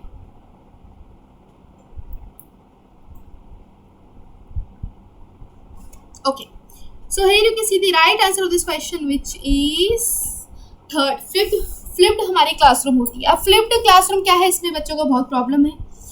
ये क्वेश्चन इंटरेस्टिंग है और ये क्वेश्चन आपका 2020 में आया था, ये नया है। इससे अलावा भी आपको बहुत ज़रूरी है कि सारे तरीके की क्लासरूम को जान लो इन डिटेल, क्योंकि एक्सपेक्टेड है कुछ भी पूछ सकता है एनटीए। ठीक है, अब देखो इसका राइट आंसर क्या होगा। जब भी हम वर्चुअल क्लासरूम की बात करते हैं तो वर्चुअल क्लासरूम एक तरह का आपका ओपन एंड डिस्टेंस लर्निंग के लिए यूज़ होता है, जिसमें आपको फेस टू फेस आप इंटरेक्ट कर सकते हो घर बैठे। ठीक है, आपको यहाँ पे ऑफलाइन टीचिंग के लिए नहीं जाना पड़ता, क्लासरूम टीचिंग यहाँ पे नहीं होती। यहाँ पे क्या है, वर्चुअली आप सीख सकते हो, वेब बेस्ड लर्निंग इसके अंदर होती है। यहाँ पे इंटरनेट का यूज़ करते हो, टीचर से कांटेक्ट करते हो, अपने डिस्कस यहाँ पे कर सकते हो। अब जिसकी वर्चुअल क्लासरूम है, हम दोनों भी वर्चुअली हम पढ़ रहे हैं, मैं आपको यहाँ पे सेशन दे रही हूँ अपने स्लाइड्स के थ्रू वर्चुअली। ठीक है, और आप उसको देख रहे हो, अगर कोई डाउट है तो आप मेरे से पूछ सकते हो। तो वर्चुअली क्लासरूम हमारा ये हो रहा है। बात करते हैं गूगल क्लासरूम की, तो गूगल क्लासरूम काफ़ी यूज़ हुआ था, पैंडेमिक सिचुएशन थी। आप देखोगे काफ़ी टीचर्स ने काफ़ी वेबिनार्स भी कंडक्ट करवाए टीचर्स को कि किस तरीके से वो गूगल क्लासरूम को हैंडल कर सकती है। सो गूगल क्लासरूम क्या है, गूगल क्लासरूम में टीचर्स अपनी स्लाइड्स को यहाँ पे प्रेजेंट करती है, सेशंस यहाँ पे देती है, लेक्चर्स प्रोवाइड करती है और यहाँ पे आपको असाइनमेंट्स देती है, शेड्यूल करती है कि कौन सी मेरी आने वाली क्लास है, तो आपको ज्वाइन कर लेते हो लिंक से और यहाँ पे आपकी क्लास कंडक्ट हो जाती है। जब भी गूगल क्लासरूम आपने देखा होगा, आप ऐप यहाँ पे डाउनलोड कर सकते हो। वहाँ पे गूगल क्लासरूम में क्या है, आप स्टूडेंट्स के साथ कभी भी कनेक्ट कर सकते हो। ठीक है, कभी भी आप कनेक्ट कर सकते हो वर्चुअली, और ये आप कभी भी उनसे कम्युनिकेट कर सकते हो। आप यहाँ पे अपने ऑनलाइन आने से पहले स्ट्रीम कर सकते हो। ठीक है, स्ट्रीम कर सकते हो, उन्हें आप शेड्यूल बना सकते हो, असाइनमेंट्स यहाँ पे प्रोवाइड कर सकते हो। काफ़ी अच्छे फीचर्स है। जो भी यहाँ पे टीचर्स अगर बच्चों को पढ़ाना चाहेगी तो वो गूगल क्लासरूम का यूज़ कर सकती है, और आई होप आपने ये यूज़ भी किया होगा। ठीक है, यहाँ पे स्लाइड्स चलती रहती है, जैसे कि जूम में होता है, स्लाइड्स यहाँ पे चलती रहती है और उसमें आप टीचर्स यहाँ पे लेक्चर देती रहती है। कोई क्वेश्चन होता है तो टीचर उनसे पूछ लेती है। ठीक है, कोई डाउट होता है तो क्लियर करती है। ब्लेंडिंग लर्निंग की बात करते हैं तो ब्लेंडिंग लर्निंग हमारा जब भी आता है तो ये हमारा 2 तरीके की लर्निंग इसके अंदर इन्वॉल्व होती है। आप क्या करते हो, ट्रेडिशनल लर्निंग के साथ साथ ऑनलाइन लर्निंग के जो एजुकेशन मटीरियल्स है उनका यूज़ करते हो बच्चों को पढ़ाने के लिए, बच्चों को लेक्चर देने के लिए। ब्लेंडेड लर्निंग एक तरह का अप्रोच है एजुकेशन का जिसके अंदर ऑनलाइन एजुकेशन मटीरियल्स है और उसकी अपॉर्चुनिटीज़ दोनों इन्वॉल्व होती है। आप ऑनलाइन भी इंटरेक्ट कर सकते हो और आप यहाँ पे ऑफलाइन भी इंटरेक्ट कर सकते हो ट्रेडिशनल मेथड से।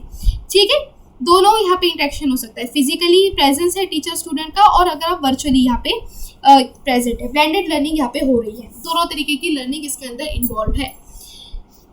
ठीक है, ये ब्लेंडेड है। अब फ्लिप्ड यहाँ पे अलग है, फ्लिप्ड सबसे अलग है। कभी बच्चे कंफ्यूज हो जाते हैं कि फ्लिप्ड भी वही है ब्लेंडिंग भी वही है, नहीं, दोनों बहुत अलग है एक दूसरे से।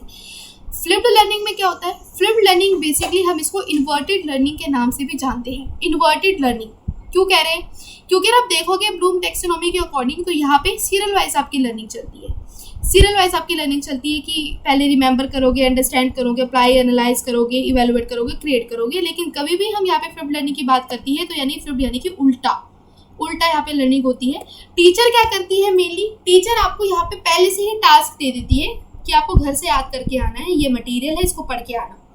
नेक्स्ट क्लास में टीचर क्या करती है, उस कॉन्सेप्ट को लगाना करवाती है, मतलब लगाना सिखवाती है कि किस तरीके से आप इस कॉन्सेप्ट को अप्लाई कर सकते हो, उसे किस तरीके से एनालाइज कर सकते हो। क्लास में ग्रुप डिस्कशन वो करवाती है। जितना ज़्यादा ग्रुप डिस्कशन होगा उतनी ज़्यादा ब्रेनस्टॉर्मिंग होगी, उतना ज़्यादा एनालिटिकल पर्सपेक्टिव आपका बढ़ेगा, उतनी ज़्यादा रीजनिंग कर सकते हो। तो टीचर का मकसद यही होता है फ्लिप क्लासरूम के थ्रू। ठीक है, फ्लिप क्लासरूम का जो कॉन्सेप्ट है किसने दिया है, ये जोनाथ बर्मन ने दिया है।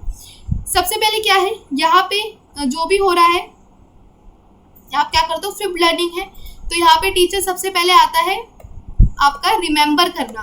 ठीक है, ये इधर बना देती हूँ मैं यहाँ पे। ठीक है, सबसे पहले क्या करोगे, यहाँ पे जो मेनली होता है जो रिमेंबर और अंडरस्टैंड करना, यानी कि रिकॉलिंग पर्पस के लिए और चीज़ को समझने के लिए टीचर क्या कर देती है, आपको इन एडवांस नोट्स दे देती है घर से पढ़ने के लिए। ठीक है, घर से पढ़ने के लिए आपको नोट्स दे देती है। तो ये किसके अंदर आता है आपका, ये पहला स्टेप होता है जो टीचर का फ्लिप लर्निंग का। फिर बाद में जाके जो फर्दर जो डिवाइड होते हैं वो आपके होते हैं 2 चीज़ों में, यानी कि आपको टीचर क्लास में जब अगले दिन आते हो तो टीचर आपको वही कॉन्सेप्ट को जो आप घर से पढ़ कर आए हो, कॉम्प्रीहेंड करके आए हो, पूछती है आपसे क्या करवाती है, अप्लाई करवाती है। सिचुएशन दे देगी, टास्क दे देगी, असाइनमेंट दे देगी, कुछ भी दे देगी, टेस्ट ले लेगी। तो वो देखती है कि कितना समझ आया, फिर आप उसको एनालाइज करते हो, फिर वो क्या करती है, अप्लाई करते हो, आप टेस्ट को परफॉर्म करते हो, फिर बाद में जाके आपकी परफॉर्मेंस को एनालाइज वो करती है। एनालाइज करने के बाद लास्ट में जाके आपका इवैल्यूएशन आता है। इवैल्यूएशन के बाद क्रिएट आता है कि को आप कुछ न्यू यहाँ पे प्रोड्यूस कर रहे हो। ठीक है, तो इस तरीके से आपका ये चलता है जिसको फ्लिप लर्निंग भी कह रहे हैं। डेफिनेशन देख लो, फ्लिप लर्निंग क्या है, एक तरह का पेडागोजिकल अप्रोच है जिसके अंदर डायरेक्ट इंस्ट्रक्शंस क्या है वो मूव करती है from group learning space to individual learning space. ठीक है, and then resulting the group space transform into the dynamic. यहाँ पे चेंज होती रहती है पोजीशन, पहले इंडिविजुअल से ग्रुप में जाती है, फिर ग्रुप से इंडिविजुअल की तरफ ये आती है। यहाँ पे इस तरीके से यहाँ पे लर्निंग यहाँ पे होती है और टीचर इंश्योर करती है कि किस तरीके से हम अपनी लर्निंग को फ्रूटफुल लर्निंग बना सके, लाभदायक लर्निंग वो बना सके, ज़्यादा से ज़्यादा बच्चा यहाँ पे सीखे, इसलिए हम यहाँ पे फ्लिप लर्निंग करवा रहे हैं। ठीक है, आई होप ये आपको समझ आ गया होगा किस तरीके से हम करवाते हैं। टीचर पहले क्या कर रही है देख लो, इंट्रोड्यूस करिए टास्क को ऑफलाइन, बाद में जाके वो कंटेंट को अगले दिन पूछती है, प्रॉब्लम को एनालाइज करती है, रीजनिंग एबिलिटी को बढ़ाती है। नेक्स्ट देख लो, क्वेश्चन नंबर 61, ये ह्यूमन कैपिटल थ्योरी से रिलेटेड है। लास्ट और लास्ट सेशन में भी मैंने कराया हुआ है human capital theory.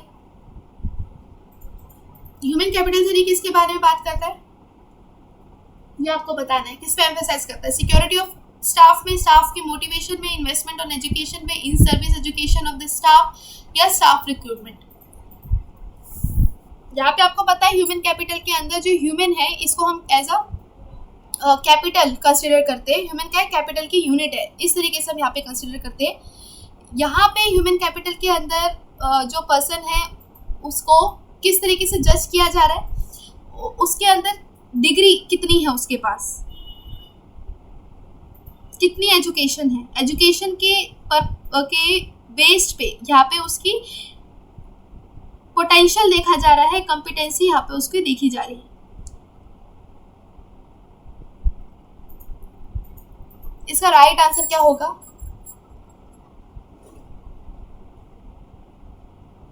Okay, negative option अगर आपने एलिमिनेट करे होगे तो आपको डायरेक्ट इसका राइट आंसर मिल गया होगा। तो right answer of this question which is third इसका राइट आंसर है। ह्यूमन कैपिटल थ्योरी में कभी भी सिक्योरिटी की बात नहीं करते स्टाफ की। ह्यूमन कैपिटल के अंदर स्टाफ के कितना मोटिवेशन है इसके बारे में बात करते हैं। इन्वेस्टमेंट कितनी है एजुकेशन के ऊपर ये बात करते हैं। जितनी ज़्यादा इन्वेस्टमेंट है उतनी ज़्यादा ही यहाँ पे रिटर्न है, जितना ज़्यादा इन्वेस्टमेंट उतना ज़्यादा यहाँ पे रिटर्न, ये देखते हैं। यहाँ पे जाके देखते हैं इन सर्विस एजुकेशन कितनी है ऑफ द स्टाफ की। इन सर्विस एजुकेशन के ऊपर बढ़ावा दिया जाता है ह्यूमन कैपिटल के थ्योरी में। कभी भी स्टाफ रिक्रूटमेंट की बात नहीं करता, नेगेटिव पॉइंट है, ये एलिमिनेट हो जाएगी। ठीक है, तो इसलिए इसका राइट आंसर क्या होगा आपका? यहाँ पे राइट आंसर आपका यहाँ पे थर्ड होगा। आई होप आपको समझ आ गया होगा। नेक्स्ट देखिए, WBL स्टैंड्स फॉर, WBL क्या है? वाइड बेस्ड लर्निंग है, वेब बेस्ड लर्निंग है, वेब बाइस्ड लर्निंग है या वेब बेस्ड लिसनिंग है? इसका आंसर क्या होगा? ये भी बहुत ही इजी है, ठीक है, बहुत ही इजी है ये।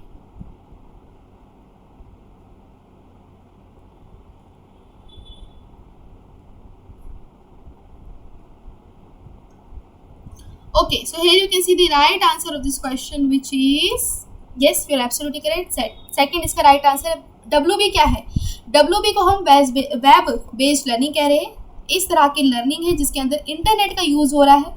इंटरनेट का यूज़ हो रहा है अपने कंटेंट की डिलीवरी के लिए, इंस्ट्रक्शंस देने के लिए, किसी लर्निंग एक्टिविटीज़ को कैरी आउट करने के लिए। ये आपका दो तरीके से हो सकता है, या तो प्योर ऑनलाइन फॉर्म हो, जैसे कि हम दोनों आपस में बात कर रहे हैं। हम क्या कर रहे हैं? हम प्योर ऑनलाइन लर्निंग हमारी हो रही है। मैं आपको इंस्ट्रक्शन दे रही हूँ, अपने इंटरनेट का यूज़ कर रही हूँ और आपके लिए वीडियो ये सेशन आपको कंडक्ट करवा रही हूँ। ऑनलाइन हम पढ़ सकते हैं, ये प्योर हमारा ऑनलाइन लर्निंग हमारी हो रही है। लेकिन दूसरी तरफ यहाँ पे होता है हाइब्रिड लर्निंग, जिसको कह रहे हैं। हाइब्रिड लर्निंग आपका क्या होता है? ये कॉम्बिनेशन होता है। आप क्या करते हो? इंस्ट्रक्टर से मीट करते हो पहले, मतलब आप मेरे से डायरेक्टली मिलेंगे, फिर बाद में जाके आप क्या कर रहे हो? हाफ टाइम जो हमारी लर्निंग होगी वो डायरेक्ट होगी, यानी कि फेस टू फेस हमारी लर्निंग होगी ऑफलाइन मेथड से, और यहाँ पे कुछ हाफ टाइम पे क्या होगा? हम यहाँ पे ऑनलाइन यहाँ पे सीखेंगे।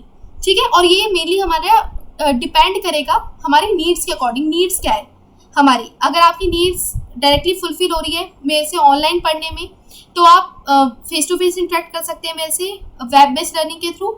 लेकिन अगर आपको कोई रिक्वायरमेंट है तो आप पर्सनली मेरे से मिल सकते हैं ऑफलाइन, और वहाँ से आप मेरे से प्रॉब्लम को डिस्कस कर सकते हैं। ठीक है, तो इस तरीके से वेब बेस्ड लर्निंग हमारे यहाँ पे हो रही है, हाइब्रिड लेवल में और प्योर ऑनलाइन लर्निंग के बेसिस पे। वेब बेस्ड लर्निंग क्या होती है? ये इंटीग्रेटेड होती है into the curriculum, it turns into the flown course और as a supplement to the traditional course. यहाँ पे वेब बेस्ड लर्निंग आपका कभी भी ट्रेडिशनल कोर्स को यहाँ पे सब्स्टिट्यूट नहीं है, एज अ सब्स्टिट्यूट हम कंसिडर नहीं करते कि अगर मान लो यहाँ पे ओपन डिस्टेंस लर्निंग आ गई तो हम पूरी प्योरली तरीके से जो ट्रेडिशनल क्लासरूम है उसकी लर्निंग को नकार दे, ऐसा नहीं होता। वेब बेस्ड लर्निंग हमेशा सप्लीमेंट करती है आपकी किसको? ट्रेडिशनल लर्निंग को। कभी भी ये सब्स्टिट्यूट की तरह काम नहीं करती है, इसलिए दोनों ही इंपॉर्टेंट है। ट्रेडिशनल लर्निंग भी इंपॉर्टेंट है, वो वेब बेस्ड लर्निंग भी उतनी इंपॉर्टेंट है। ये कैसे काम करती है? सप्लीमेंट की तरह, सप्लीमेंट यानी कि सपोर्ट की तरह ये काम करती है, सब्स्टिट्यूट नहीं करती है, ये जानने वाली बात है। ठीक है, नेवर सब्स्टिट्यूट दी ऑफलाइन लर्निंग। ठीक है, आई होप ये समझ आ गया होगा। नेक्स्ट देखिए क्वेश्चन नंबर 63, ये भी बहुत इंपॉर्टेंट है। Creative common licensing allows the user. Creative common licensing क्या है और ये क्या अलाउ करता है यूजर्स को? यूज़ करना एजुकेशनल कॉन्टेक्स्ट को, रिमिक्स करना एजुकेशनल कॉन्टेक्स्ट को, रिमेंबर करना एजुकेशनल कॉन्टेक्स्ट को, या रीडिस्ट्रीब्यूट करना एजुकेशनल कॉन्टेक्स्ट को। क्रिएटिव कॉमन लाइसेंसिंग पता है? अगर बाद में डिस्कस करते हैं, नहीं तो आपको आंसर ही पता चल जाएगा। पहले इसका राइट आंसर बताइए क्या होगा।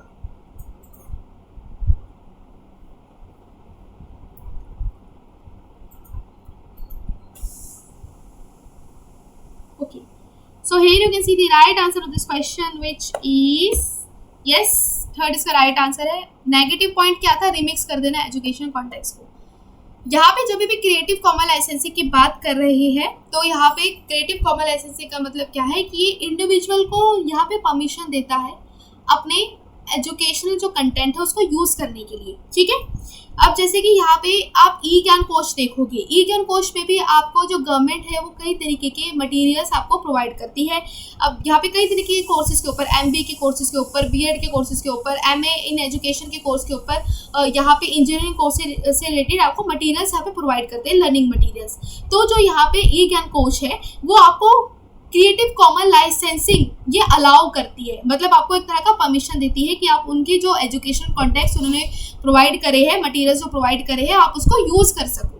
तो इसको हम क्या कह रहे हैं, इसे हम क्रिएटिव कॉमन लाइसेंसिंग कह रहे हैं। परमिशन देना, परमिशन दे रहे हैं आपको कि आप उसको यूज़ कर सको, ठीक है। यहाँ पे कभी भी परमिशन नहीं होती उनके कॉन्टेक्स्ट को रीमिक्स करने की कभी परमिशन नहीं होती। आप उसको एज इट इज़ यूज़ कर सकते हो, उसको आगे जाके शेयर कर सकते हो, उसे रिमेंबर के पर्पस के लिए यूज़ करते हो, उसे रीडिस्ट्रीब्यूट कर सकते हो।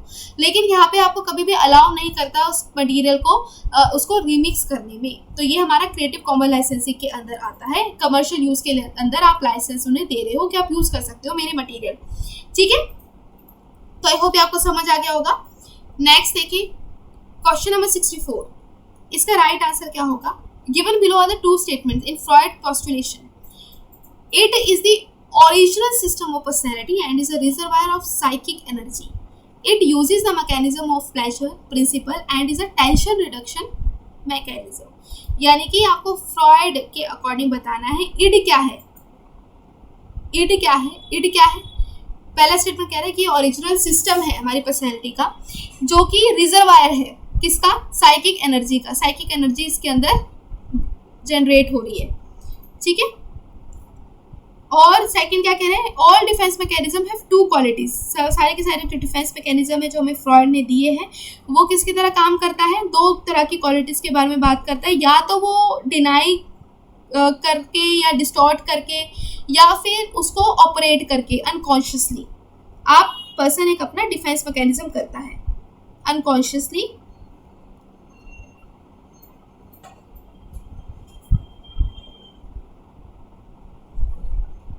क्या होगा इसका राइट आंसर, दोनों स्टेटमेंट को पढ़ना है।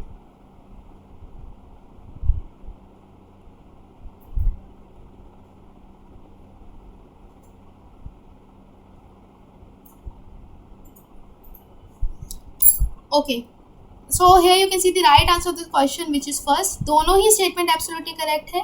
फ्रॉइड के बारे में बात करते हैं जब भी, तो फ्रॉइड क्या कहते हैं, फ्रॉइड कहते हैं कि जो भी हम अपना डिफेंस मैकेनिज्म यहाँ पे यूज़ कर रहे हैं पर्सन, ये अनकॉन्शियसली यहाँ पे यूज़ करता है अपनी एनवायरनमेंट में एडजस्ट होने के लिए। अब यहाँ पे अगर आप देखोगे डिफेंस मैकेनिज्म भी मैंने डिटेल में डिस्कस किया है। तो हर एक पर्सन सिचुएशन के अकॉर्डिंग यहाँ पे किस तरीके से एडजस्ट कर रहा है एंजाइटी के साथ, किस तरीके से वो उसको अपना यहाँ पे डिफेंस मैकेनिज्म का यूज़ कर रहा है, तो ये भी मैटर करता है। यहाँ पे कौन कौन सा किस किस तरह का डिफेंस मैकेनिज्म था ये आपको पता है। अगर किसी को पता है जल्दी जल्दी लिखते जाइए कौन कौन से।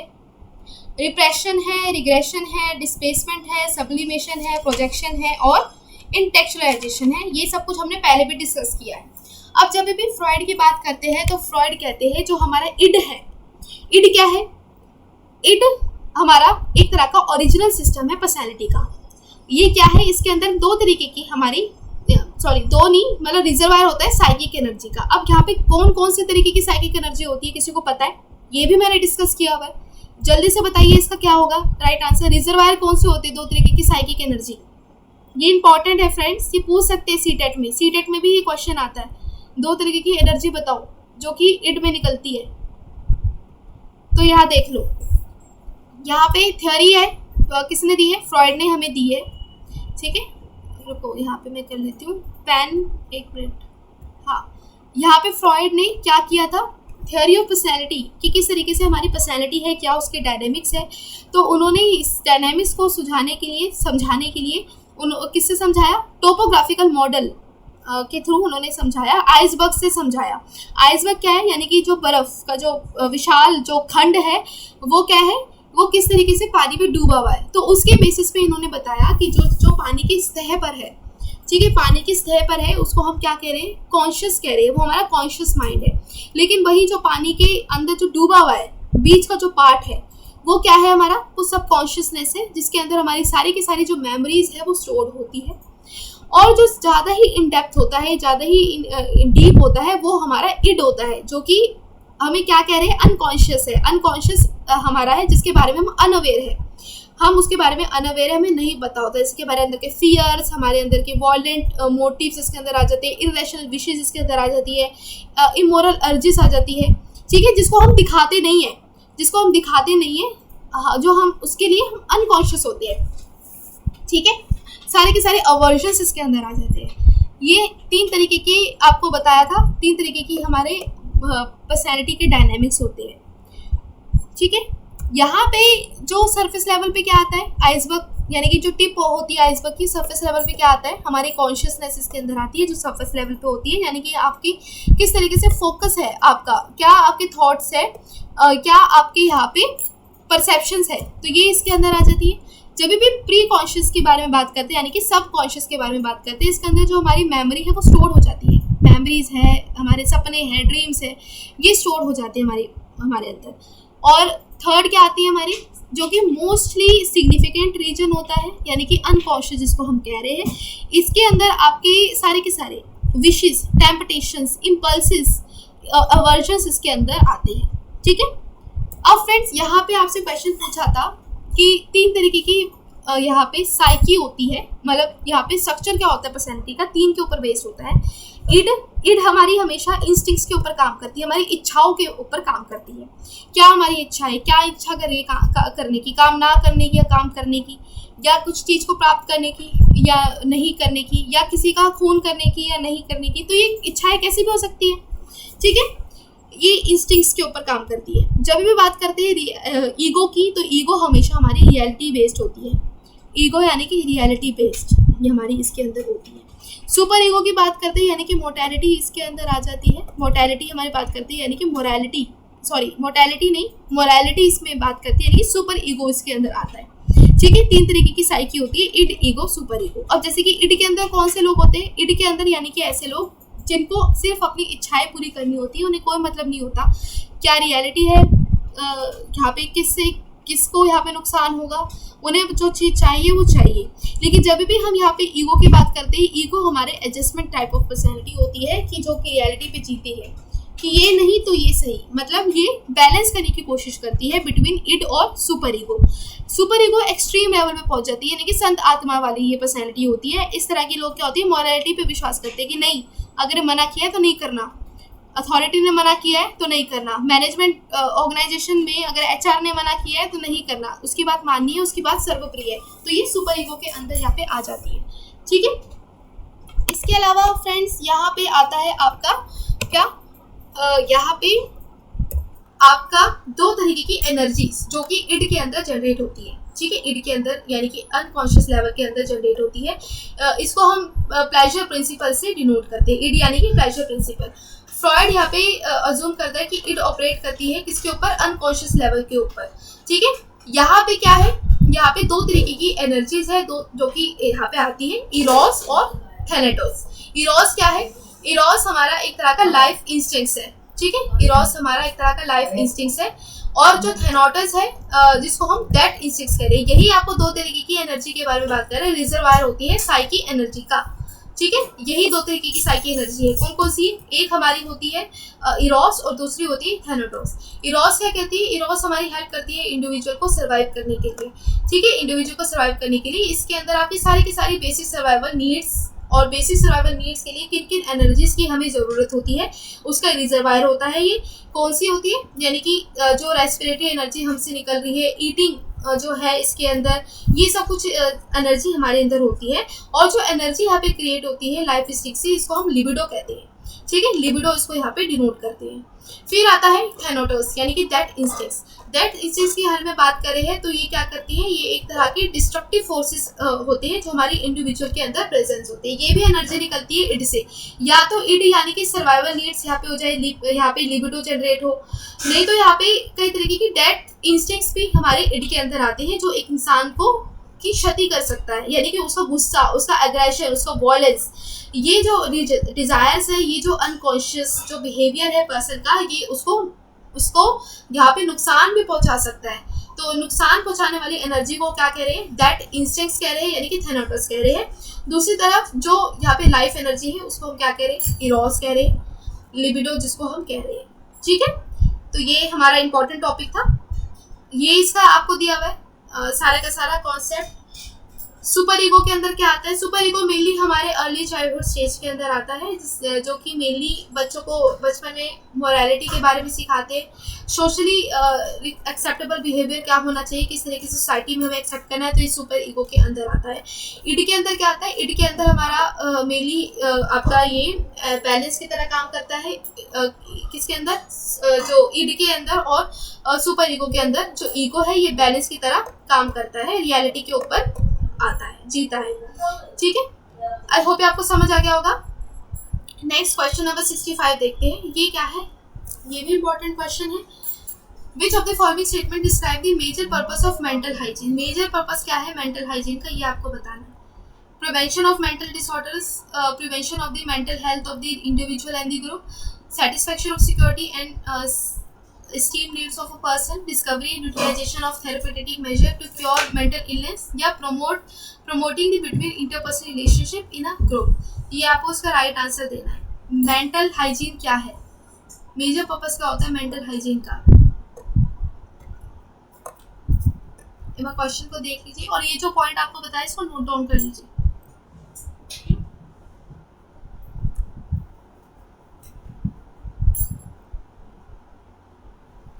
Okay, so here you can see the right answer of this question, which is second is the right answer है। जब भी मेंटल हाइजीन की बात करते हैं, मेंटल हाइजीन से पहले हम देखते हैं मेंटल हाइजीन और मेंटल हेल्थ के अंदर क्या डिफरेंस है, ये भी इम्पोर्टेंट है। दोनों ही टर्म्स आपस में रिलेट करती है, लेकिन यहाँ पे डिफरेंस है, सिमिलैरिटी नहीं है दोनों के बीच में। यहाँ पे मेंटल हाइजीन की बात करते हैं तो मेंटल हाइजीन क्या है, मेंटल हाइजीन अगर हम देखें अमेरिकन साइकियाट्रिक एसोसिएशन के थ्रू, तो मेंटल हाइजीन एक तरह की साइंस है जो सजेस्ट करती है measures for prevention of mental illness, कि किस तरीके से मेंटल इलनेस से हम यहाँ पे प्रिवेंट हो पाए, किस तरीके से हम अपनी मेंटल हेल्थ को रिस्टोर कर पाए, तो ये हमारी मेंटल हाइजीन के अंदर आती है। मेंटल हाइजीन एक तरह की प्रोसेस की तरह चलती है, यह आपको प्रिवेंशंस बताती है कि अपनी मेंटल हेल्थ को किस तरीके से हम सुरक्षित कर सकें, ये मेंटल हाइजीन के अंदर आता है। ठीक है, मेंटल हाइजीन क्या है, एक तरह की साइंस है जो कि आपकी मेनली लॉज के ऊपर बेस्ड होता है कि किस तरीके से मेंटल इलनेस को आप क्योर कर पाओ, ठीक है, इस तरीके से बैलेंस बना पाओ पर्सनैलिटी में और एडजस्टमेंट कर पाओ। ठीक है, और जब भी बात करते हैं मेंटल हेल्थ, तो मेंटल हेल्थ आपका एज एन प्रोडक्ट की तरह काम करता है। ठीक है, प्रोडक्ट इसके अंदर आता है। अगर आप मेंटल हाइजीन के अंदर अगर प्रिवेंट कर लोगे सारी की सारी इलनेस इस प्रोसेस के अंदर, तो आपका एक अच्छा हेल्दी मेंटल प्रोडक्ट निकल कर आएगा, जिसको हम मेंटल हेल्थ कह रहे हैं। अगर हम WHO के अकॉर्डिंग देखिए तो ये क्या डिफाइन करती है, ये स्टेट क्या होती है, कंप्लीट फिजिकल, मेंटल और सोशल वेलबींग की स्टेज होती है। कि मतलब मेंटल हेल्थ यानी कि किसी भी पर्सन को, मतलब किसी पर्सन को ये कोई भी यहाँ पे डिसीज नहीं है, किसी तरह की इन्फॉर्मिटी नहीं है, वो पूरे तरीके से यहाँ पे सारे के सारे डोमेन्स उसके डेवलप्ड है, होलिस्टिक डेवलप्ड है वो, तो उसकी मेंटल हेल्थ को वो दर्शा रहा है। ठीक है, अगर एक पर्सन इमोशनली स्टेबल है, पर्सन फिजिकली स्टेबल है, सोशली स्टेबल है, तो पर्सन क्या है, उसकी अच्छी मेंटल हेल्थ है। ठीक है, यहाँ पे मेंटल हाइजीन के बारे में बात करता है, तो मेंटल हाइजीन किसके बारे में बात कर रहे हैं, अभी समझ आ गया होगा। Mental hygiene prevention of mental disorders की बात कर रहे हैं, किस तरीके से मेंटल डिसऑर्डर्स और इलनेस को हम यहाँ पे काबू कर सकते हैं। ठीक है, यहाँ पे फिर आता है बी, यानी कि प्रिजर्व किस तरीके से करें मेंटल हेल्थ को ऑफ द इंडिविजुअल और ग्रुप को। ठीक है, फिर आता है आपका यहाँ पे डी ऑप्शन, यानी कि डिस्कवरी और यूटिलाइजेशन ऑफ थेरापेटिक मेजर, किस तरीके से थेरापेटिक मेजर्स हम ले सकते हैं, थेरेपी ले सकते हैं अपनी मेंटल इलनेस को क्योर करने के लिए। ठीक है, ये इंपॉर्टेंट है। नेगेटिव पॉइंट क्या है, सेटिस्फैक्शन ऑफ सिक्योरिटी नीड, ये नहीं आएगा, ये नेगेटिव है। और प्रमोट करना between interpersonal relationship in a group, ये भी नेगेटिव है। नेगेटिव पॉइंट को एलिमिनेट कर दो। मेंटल हाइजीन क्या है, ये सब है, प्रोसेस की तरह चलती है। मेंटल इलनेस में आप इसको क्योर कर सकते हो, प्रिवेंट कर सकते हो और मेंटल हेल्थ अपनी डेवलप कर सकते हो। ठीक है, आई होप ये समझ आ गया होगा, इस स्टेटमेंट से आपको ज़्यादा समझ आ गया होगा दोनों में डिफरेंस क्या है। नेक्स्ट देखिए question number 66, which is the correct sequence of task involve in the development of curriculum. मतलब आपको करिकुलम बनाना है, उसके अंदर कौन कौन से टास्क इन्वॉल्व होते हैं, उसे सीक्वेंस वाइज लगाना है। इसका राइट आंसर क्या होगा, जल्दी बताइए।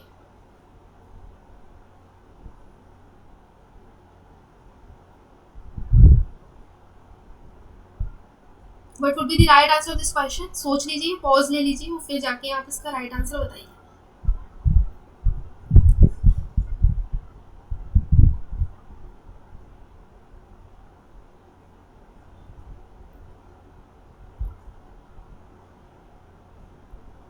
Okay, so here you can see the right answer of this question, which is second इसका right answer। सबसे पहले करिकुलम को डेवलप करना है, क्या करोगे आप, नीड को असेस करोगे कि नीड क्या है, पर्पस क्या है मेरा, कि क्यों मैं यहाँ पे करिकुलम बना रहा हूँ। फिर जब नीड बना लोगे तब जाके आप फॉर्मुलेट करते हो गोल्स और ऑब्जेक्टिव, यानी कि इन पर्पस को, इन नीड्स को किस तरीके से फुलफिल किया जाए, उसके लिए आप ऑब्जेक्टिव्स बना रहे हो, फॉर्मुलेट करो गोल्स। फिर बाद में जाके आता है आपका डी ऑप्शन, यानी कि सिलेक्ट करो ऑर्गेनाइजेशन कंटेंट, कि किस तरीके से हम सिलेक्ट करें, क्या क्या ऑर्गेनाइजेशन कंटेंट होगी, क्या क्या यहाँ पे आपके रिसोर्सेज होंगे जो आपको हेल्प करेगी आपके गोल को मीट करने में। फिर आता है सी ऑप्शन, जिसको सेलेक्ट करना है इंस्ट्रक्शन स्ट्रेटेजी, की स्ट्रेटेजी क्या क्या होगी, किस तरीके से इंप्लीमेंट करवा पाओगे आप यहाँ पे, करिकुलम किस तरीके से होगा, क्या किस तरीके से पढ़ाओगे, ऑनलाइन मेथड होगा, ऑफलाइन होगा, यहाँ पे कौन कौन से रिसोर्सेज को किस टेक्निक से आप यहाँ पे इंप्लीमेंट करोगे, तो ये स्ट्रेटेजीज के अंदर यहाँ पे आ जाएगा। फिर आता है आपका ई ऑप्शन, यानी कि इवेलुएट करोगे लास्ट में जाके इफेक्टिवनेस और लर्निंग एंड इंस्ट्रक्शन को। फ्रेंड्स ये आपका मेनली ना जो करिकुलम होता है वो मेनली इन्हीं पर्पस के ऊपर होता है। जैसे कि आप टेलर मॉडल देखोगे वो भी इन्हीं के कॉन्सेप्ट के ऊपर बेस्ड है, कि आप एम्स ऑब्जेक्टिव्स बनाओगे, फिर आप कंटेंट देखोगे, कंटेंट को बाद में आप उसे ऑर्गेनाइज करते हो, स्ट्रेटेजीज बनाते हो, फिर बाद में जाके आप उसको क्या करते हो, आप क्या करते हो, इवेलुएट कर देते हो। तो ये टेलर का ही मॉडल है, उसी तरीके से यहाँ पे सारी चीज़ें चलती है करिकुलम बनाने में। ठीक है, टेलर का मॉडल देखना है तो you can refer my unit 5 की जो प्लेलिस्ट है, यूनिट 5 के अंदर, उसके अंदर आपको सारे के सारे करिकुलम और उसके मॉडल्स कराए हुए इन डिटेल, सारे के सारे करिकुलम क्या है, करिकुलम क्यों बनाते हैं, किस पर्पज से बनाते हैं, क्या मॉडल्स है, क्या स्ट्रेटेजीज है, वो सब कुछ आपको कराया हुआ।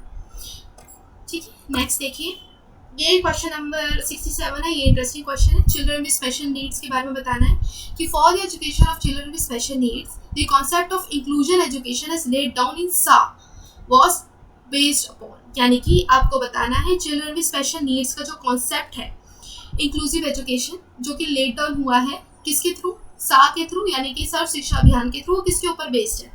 और फ्रेंड्स यहाँ पे मैंने इंक्लूसिव एजुकेशन के ऊपर आपको बताया हुआ है, सा किस किस चीज़ों को यहाँ पे बताता है, कि सा जो आपका यहाँ पे इंक्लूसिव जो प्रोग्राम है, यानी कि सर्व शिक्षा अभियान है, उसने कुछ आपको दिए थे, पॉइंटर्स दिए थे, कुछ मेजर्स दिए थे कि किस बेसिस पे हम क्या कर सके, जो बच्चे हैं चिल्ड्रन विद स्पेशल नीड्स है उनकी नीड्स को फुलफिल करें, और स्टेट की क्या रिस्पॉन्सिबिलिटी होगी। तो उसी को ध्यान में रखते हुए यहाँ पे आपको बताना है कि वो किसके ऊपर बेस्ड था, इंटीग्रेशन मॉडल के ऊपर बेस्ड था, मेडिकल मॉडल के ऊपर बेस्ड था, मल्टी ऑप्शन मॉडल के ऊपर बेस्ड था, या इंटरनेशनल मॉडल के ऊपर बेस्ड था। इसका राइट आंसर क्या होगा? इसकी डिटेल एक्सप्लेनेशन देख लेते हैं। Okay, so here you can see the right answer of this question which is third, इसका राइट आंसर है। जो चिल्ड्रन विद स्पेशल नीड्स है ये किसके ऊपर बेस्ड है, मल्टी ऑप्शन मॉडल के ऊपर बेस्ड है। अब इसकी एक्सप्लेनेशन देखो, यहाँ पे मेनली क्या था, सर्व शिक्षा अभियान अगर आप देखोगे ये आपको क्या कहता था कि यूनिवर्सली आपको फ्री एलिमेंट्री एजुकेशन प्रोवाइड करनी है चिल्ड्रन को, जो 6 से लेकर 14 साल तक के बच्चे हैं। लेकिन जो सा ने बाद में जाके ये इम्प्लीमेंट हुआ था, मतलब सॉरी बाद में जाके अमेंडमेंट इसके अंदर लेकर आए थे, और ये और न्यू तरीके से ये स्पेशली जो चिल्ड्रन में स्पेशल नीड्स है उनको ये केटर करता था। अगर आप नॉर्मल सा देखें तो वो क्या करता था, मेनली वो यहाँ पे नॉर्मल बच्चों की, यानी कि हर एक बच्चों को फ्री और कंपल्सरी एजुकेशन है, यूनिवर्सलाइज करनी है, इसके ऊपर ही काम करता था। लेकिन बाद में जाके सा ने एक ब्रॉड और एक एक्सपेंसिव ये मॉडल लेकर आया कि हम किस तरीके से जो चिल्ड्रन हैं, जो इनकी स्पेशल नीड्स है, उनको हम फुलफिल कर सकते हैं। तो ये इनको क्या किया, एक तरह का मल्टी ऑप्शन मॉडल ही लेकर आए, ठीक है, और उसको ये इम्प्लीमेंट किया। यहाँ पे अगर आप देखोगे ये जो चिल्ड्रन विद स्पेशल नीड्स है, ये क्या है, ये क्या एड्रेस करती है, ये सभी तरीके के बच्चों की नीड्स को एड्रेस करती है, चाहे सेकेंडरी लेवल पे हो, चाहे सीनियर सेकेंडरी लेवल पे हो, चाहे प्राइमरी लेवल पे हो। ठीक है, ये स्कीम क्या है, ये स्कीम हमारी किसके लिए, inclusive education for disable at secondary stage के ऊपर ये इम्प्लीमेंट हुई थी। ये स्कीम क्या करती है, ये अनेबल करती है कि सारे के सारे बच्चे हैं जो डिसेबल है, डिफरेंटली एबल है, उनकी नीड्स को फुलफिल करना है स्कूल लेवल पे, एलिमेंट्री स्कूलिंग लेवल पे, हायर सेकेंडरी लेवल पे और सीनियर सेकेंडरी लेवल पे, हर लेवल पे बच्चों की नीड्स को यहाँ पे फुलफिल करना है।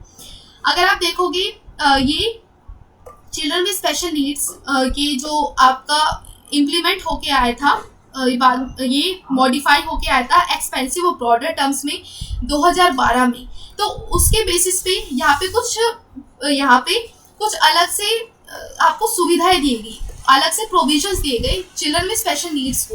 क्या क्या प्रोविजन दिए गए, इसे आमतौर पे देखोगे सा के अंदर जो बच्चे हैं डिफरेंटली एबल है उनको इंक्लूड करने के लिए मेन स्ट्रीम में 3,000 रुपये दिए जाते थे सपोर्ट के लिए, मतलब सपोर्ट राशि उन्हें दी जाती थी 3,000 रुपये। लेकिन यहाँ पे जो चिल्ड्रन विद स्पेशल नीड्स के अंदर जो अमेंडमेंट हुआ था बाद में जाके 2012 में, उसके तहत देखें तो यहाँ पे 3,500 रुपये बच्चों को देना है पर एनम। ये यहाँ पे जाके मॉडिफाई हो गया था, पहले 3,000 रुपये देते थे बच्चों को, लेकिन बाद में जाके अब चिल्ड्रन विद स्पेशल नीड्स है, बच्चों की स्पेशल नीड्स को केटर करना है, तो उसके लिए 3,500 रुपये बच्चों को पर एनम प्रोवाइड करने हैं, ये प्रोविजन दिया गया। बाद में जाके स्टाइपेंड भी दी गई गर्ल्स को जो जिनकी स्पेशल नीड्स है उनको यहाँ पे स्टाइपेंड दी गई ताकि जो गर्ल्स है अपनी स्कूलिंग को कंटिन्यू कर सके, ड्रॉप आउट ना हो, अपनी स्कूलिंग को वो बरकरार कर सके, गर्ल्स को एनरोलमेंट हो ज़्यादा से ज़्यादा स्कूल के अंदर, तो ये उसको बढ़ावा देने के लिए गर्ल्स को स्टाइपेंड देने चालू हो गया इस स्कीम के अंदर। ठीक है, रमसा इसके अंदर आ जाता है। ठीक है, राष्ट्रीय माध्यमिक शिक्षा अभियान के तहत जो चिल्ड्रन विद स्पेशल नीड्स हैं, जो गर्ल्स हैं, इनको यहाँ पे स्टाइपेंड दिया गया था। ठीक है, ये और फ्रेंड्स लास्ट में समग्र शिक्षा के बारे में आपको बताया था, समग्र शिक्षा भी ये भी इसके अंदर आता है, चिल्ड्रन विद स्पेशल नीड्स इसके अंदर आता है। समग्र शिक्षा क्या है, समग्र शिक्षा एक तरह का आपके इसके अंदर ये इनिशिएटिव लिया गया है MHRD के द्वारा। इसके अंदर कई तरीके की यहाँ पे पॉलिसीज यहाँ पे कंबाइन कर दी साथ में, ताकि आप हर बच्चे को इंक्लूसिव एजुकेशन प्रोवाइड कर पाओ हर लेवल पे, चाहे सेकेंडरी एजुकेशन लेवल पे हो, सीनियर सेकेंडरी लेवल पे हो, प्राइमरी लेवल पे हो, तो हर एक बच्चे की नीड्स को केटर कर सको। इसके लिए 3-4 जो पॉलिसी है वो कंबाइन कर दी, जिसको हम समग्र शिक्षा कह रहे हैं। ये मैंने लास्ट क्लास में कराया है, तो उसको नोट डाउन कर सकते हो। फिर और देखो यहाँ पे प्रोविजन क्या है, होम बेस्ड एजुकेशन यहाँ पे प्रोवाइड करवानी है चिल्ड्रन विद स्पेशल नीड्स को, मल्टीपल डिसेबिलिटीज़ को। यहाँ पे 2018 से 19 के अगर देखें तो यहाँ पे इतने % यहाँ पे कवर हो जाने चाहिए, 43,996 तक बच्चों की नीड्स को केटर कर देना चाहिए, उनको यहाँ पे प्रोवाइड कर दो। और इसके साथ साथ यहाँ पे इतने करोड़ का बजट असाइन किया गया इस स्कीम के अंदर। इसके साथ साथ यहाँ पे अलोकेट करना है स्पेशल रिसोर्सेज, अगर बच्चा है स्पेशल एजुकेटर्स उन्हें यहाँ पे दो, ताकि वो अपनी नीड्स को फुलफिल कर सके हर लेवल पे, एलिमेंट्री लेवल पे, सीनियर सेकेंडरी लेवल पे। इसके साथ साथ फाइनेंशियल सपोर्ट भी दो आप, जो सैलरी है जो एग्जिस्टिंग और न्यू स्पेशल एजुकेटर्स की उसको बढ़ाओ।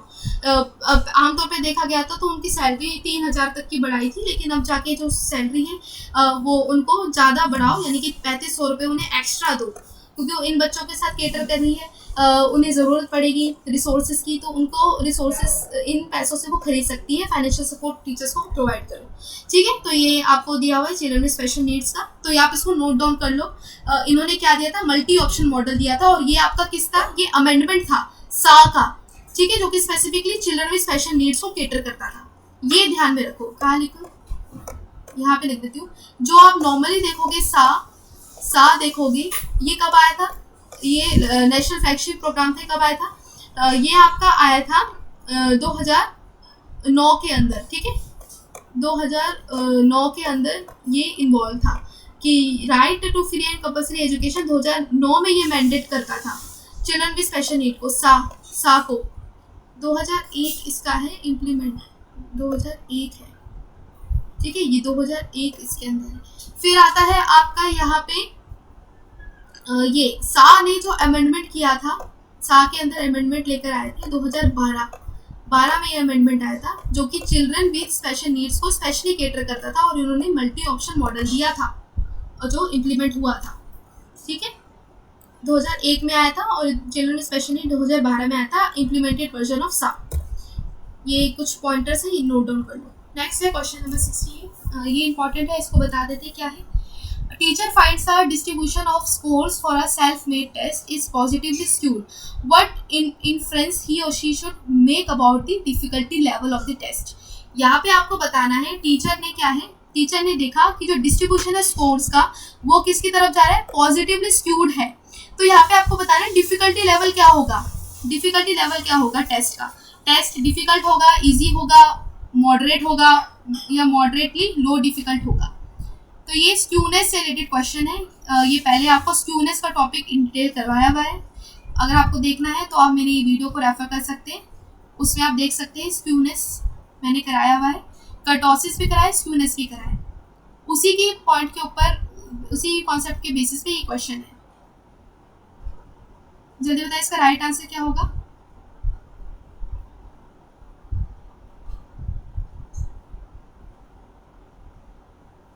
Okay, so here you can see the right answer of this question which is, यहाँ पे जो राइट आंसर है इसका फर्स्ट है। अब यहाँ पे देख लेते हैं, यहाँ पे इसकी एक्सप्लेनेशन। जब भी स्क्यूनेस की बात करते हैं तो स्क्यूनेस क्या है, स्क्यूनेस हमारा एक तरह का मेजर है जो असिमेट्री को दर्शाता है, किसकी, प्रोबेबिलिटी डिस्ट्रीब्यूशन के कंपैरिजन में। ठीक है, ये क्या है, ये आपको मेरी स्क्यूनेस दिखाता है कि कितनी यहाँ पे झुकाव किस तरफ है आपका, जो नॉर्मल प्रोबेबिलिटी जो कर्व होता है उसके कंपैरिजन में जो हमारी वैल्यूज है वो किस तरफ डिस्ट्रीब्यूट होके आ रही है। स्क्यूनेस का इंडिकेट करता है, स्क्यूनेस इंडिकेट करता है कि how much our distribution deviates from the normal distribution, कि जो हमारी वैल्यूज है, डिस्ट्रीब्यूटेड जो वैल्यूज है वो किस तरफ डेविएट होकर आ रही है नॉर्मल डिस्ट्रीब्यूशन के कंपैरेटिवली। ठीक है, नॉर्मल डिस्ट्रीब्यूशन के कंपैरेटिवली देखा जाए तो यहाँ पे क्या होता है, जो इसकी स्क्यूनेस 0 होती है। ठीक है, नॉर्मल प्रोबेबिलिटी की जो डिस्ट्रीब्यूशन है 0 होती है, यहाँ पे कोई किस तरफ झुका नहीं होता है, ये सीध में रहता है, जीरो स्क्यूनेस होती है, क्योंकि यहाँ पे जो मीन है और मीडियन है वो मोड है, वो दोनों सारे के सारे 0 होते हैं, एक ही सेंट्रल जो पोजीशन है उसको ऑक्यूपाई करते हैं, तो कोई स्क्यूनेस यहाँ पे नहीं होती। ठीक है, लेकिन अगर इसी के कंपैरिजन में हम देखते हैं कि जो हमारी डिस्ट्रीब्यूशन किस तरफ जा रहा है, लेफ्ट हैंड साइड पे जा रहा है, राइट हैंड साइड पे जा रहा है, उसी के बेसिस पे हम यहाँ पे देखते हैं, यहाँ पे रिजल्ट हम निकालते हैं। यहाँ पे स्क्यूनेस क्या है, एक तरह का डिग्री ऑफ असिमेट्री है जो ऑब्जर्व करता है प्रोबेबिलिटी डिस्ट्रीब्यूशन। ठीक है, जब भी हम बात करते हैं नेगेटिवली स्क्यूड है हमारा, जब भी हम बात करते हैं हमारा डिस्ट्रीब्यूशन क्या है, नेगेटिवली स्क्यूड है, तो यानी कि हमारा जो मीन है वो किस तरफ है, मीन हमारा नेगेटिव तरफ है। अब जब भी हम यहाँ पे बात करते हैं पॉजिटिवली स्क्यूड, तो जो हमारा मीन है वो किस तरफ है, पॉजिटिवली स्क्यूड की तरफ यहाँ पे जा रहा है, पॉजिटिवली स्क्यूड है यानी कि राइट हैंड साइड की तरफ जा रहा है। स्क्यूनेस को हम यहाँ पे डिफाइन करते हैं टेल से, झुकाव है ना, जिस तरफ यहाँ पे ज्यादा टेल है उस तरफ वो झुका हुआ है, टेल, जिसको हम टेपरिंग कह रहे हैं। ठीक है, in the curve of distribution the data on the right side of the curve में taper differently from the data on the left side. और टेपरिंग क्या है, टेपरिंग यानी कि टेल, उसकी पूंछ किस तरफ है। नेगेटिव स्क्यू क्या रेफर करता है, नेगेटिव स्क्यू रेफर करता है कि जो उसकी पूंछ है वो बड़ी है, पतली है, किस साइड है, लेफ्ट हैंड साइड पे। और अगर हम जब भी पॉजिटिवली स्क्यूड की बात करते हैं यानी कि जो हमारा जो झुकाव है वो किस साइड है, पॉजिटिव साइड है, उसकी जो टेल है वो राइट हैंड साइड पे है। यहाँ पे देख लो, ये एक आपका रिलेशन होता है। ठीक है, यहाँ पे एक रिलेशन होता है। यहाँ पे जब भी हम बात करते हैं राइट स्क्यूड की, राइट स्क्यूड यानी कि पॉजिटिवली स्क्यूड, तो यहाँ पे जो मीन है ना, मीन हमारा यहाँ पे ज़्यादा होता है, मीन हमेशा ज़्यादा होता है हमारा मीडियन से, और मीडियन हमारा यहाँ पे ज़्यादा होता है किससे, मोड से। तो इस तरीके से हम यहाँ पे देखते हैं। ठीक है, मीन, मीडियन, मोड, इस तरीके से ये राइट हैंड साइड पे होता है positively skewed.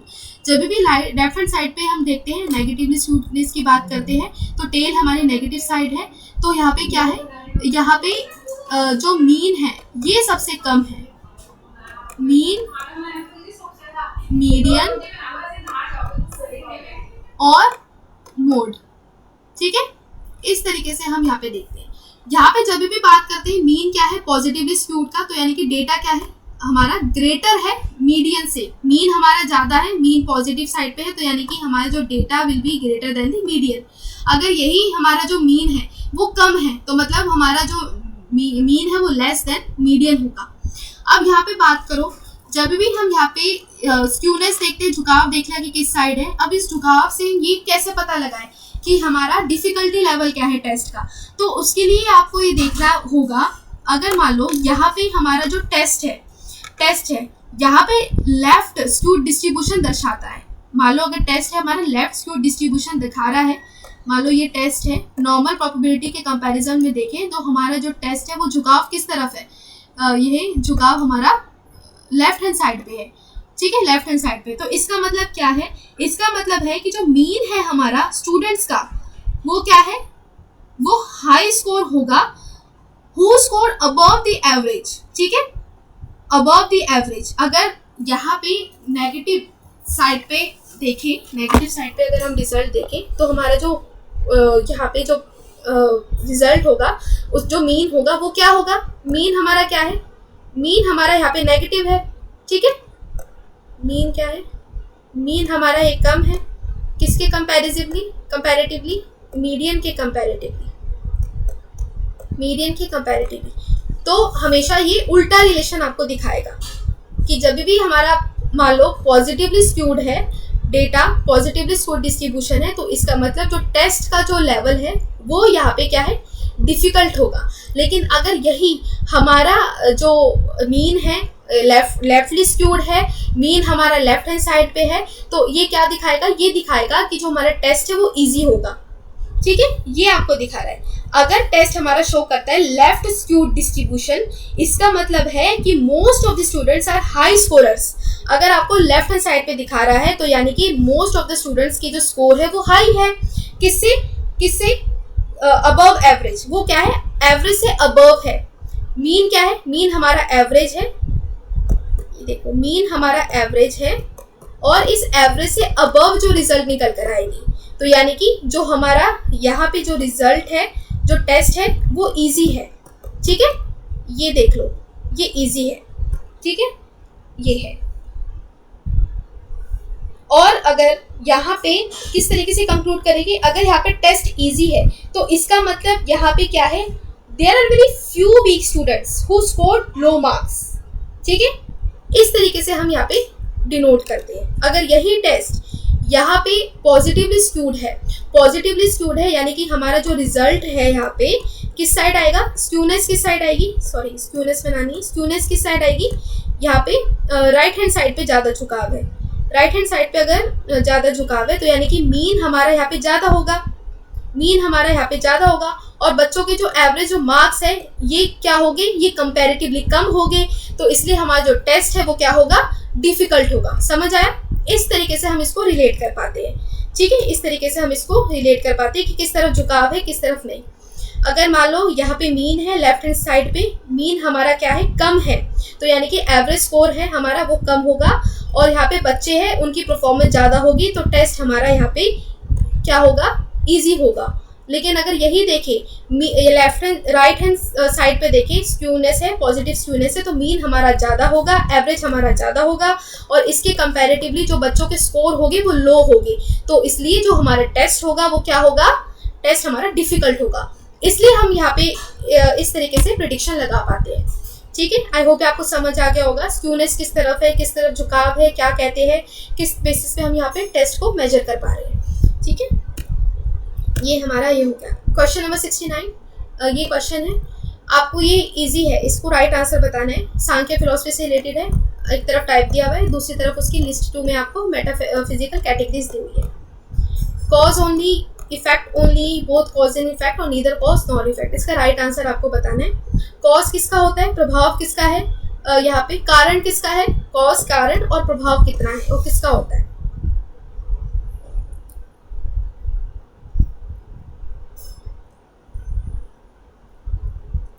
Okay, so here you can see the right answer of this question which is first, यानी कि इसका यहाँ पे कॉज किसका होता है, कारण किसका होता है, कारण होता है प्रकृति का, कि प्रकृति का यहाँ पे कारण है। इफेक्ट क्या है, इफेक्ट यानी कि किसका प्रभाव, प्रभाव किसका पड़ता है, प्रभाव पड़ता है हमारे 5 सेंसेस का, उसका प्रभाव पड़ता है, सेंसरी ऑर्गन्स का हमारा प्रभाव पड़ रहा है, 5 मोटर ऑर्गन्स मनस इसके अंदर आ जाते हैं। बोथ कॉज बोथ इफेक्ट यानी कि दोनों ही मतलब कारण भी है और उसका प्रभाव भी है, तो ये किसके अंदर आता है, C2 यानी कि महंत जिसको कह रहे हैं, अहंकार कह रहे हैं, जिसके अंदर 5 सब्टल एसेंस इसके अंदर होते हैं, ठीक है, 5 सब्टल एसेंस इसके अंदर इन्वॉल्व होते हैं। नीदर कॉज नॉर इफेक्ट, ना ही जिसका कारण है ना ही उसका वो है, यानी कि प्रूश यानी कि हमारी स्पिरिट, हमारी सोल, जिसका ना ही कारण है ना ही इसका वो है अफेक्ट है, या ना ही इसको डिस्ट्रॉय कर सकते हैं ना ही इसको बना सकते हैं, प्रूश इसके अंदर आ जाता है। नेक्स्ट क्वेश्चन है question number 70 which is last question. आज हमारे टारगेट था 70 क्वेश्चन कंप्लीट करने के, हमने कंप्लीट कर दिया। आने वाले सेशन में बाकी के 30 क्वेश्चन है वो भी मैं जल्दी लेकर आऊँगी, उसके अंदर हम डिस्कस कर लेंगे। ये लास्ट क्वेश्चन है, कर लो। According to NCF 2005 the salient guiding principle of curriculum development includes.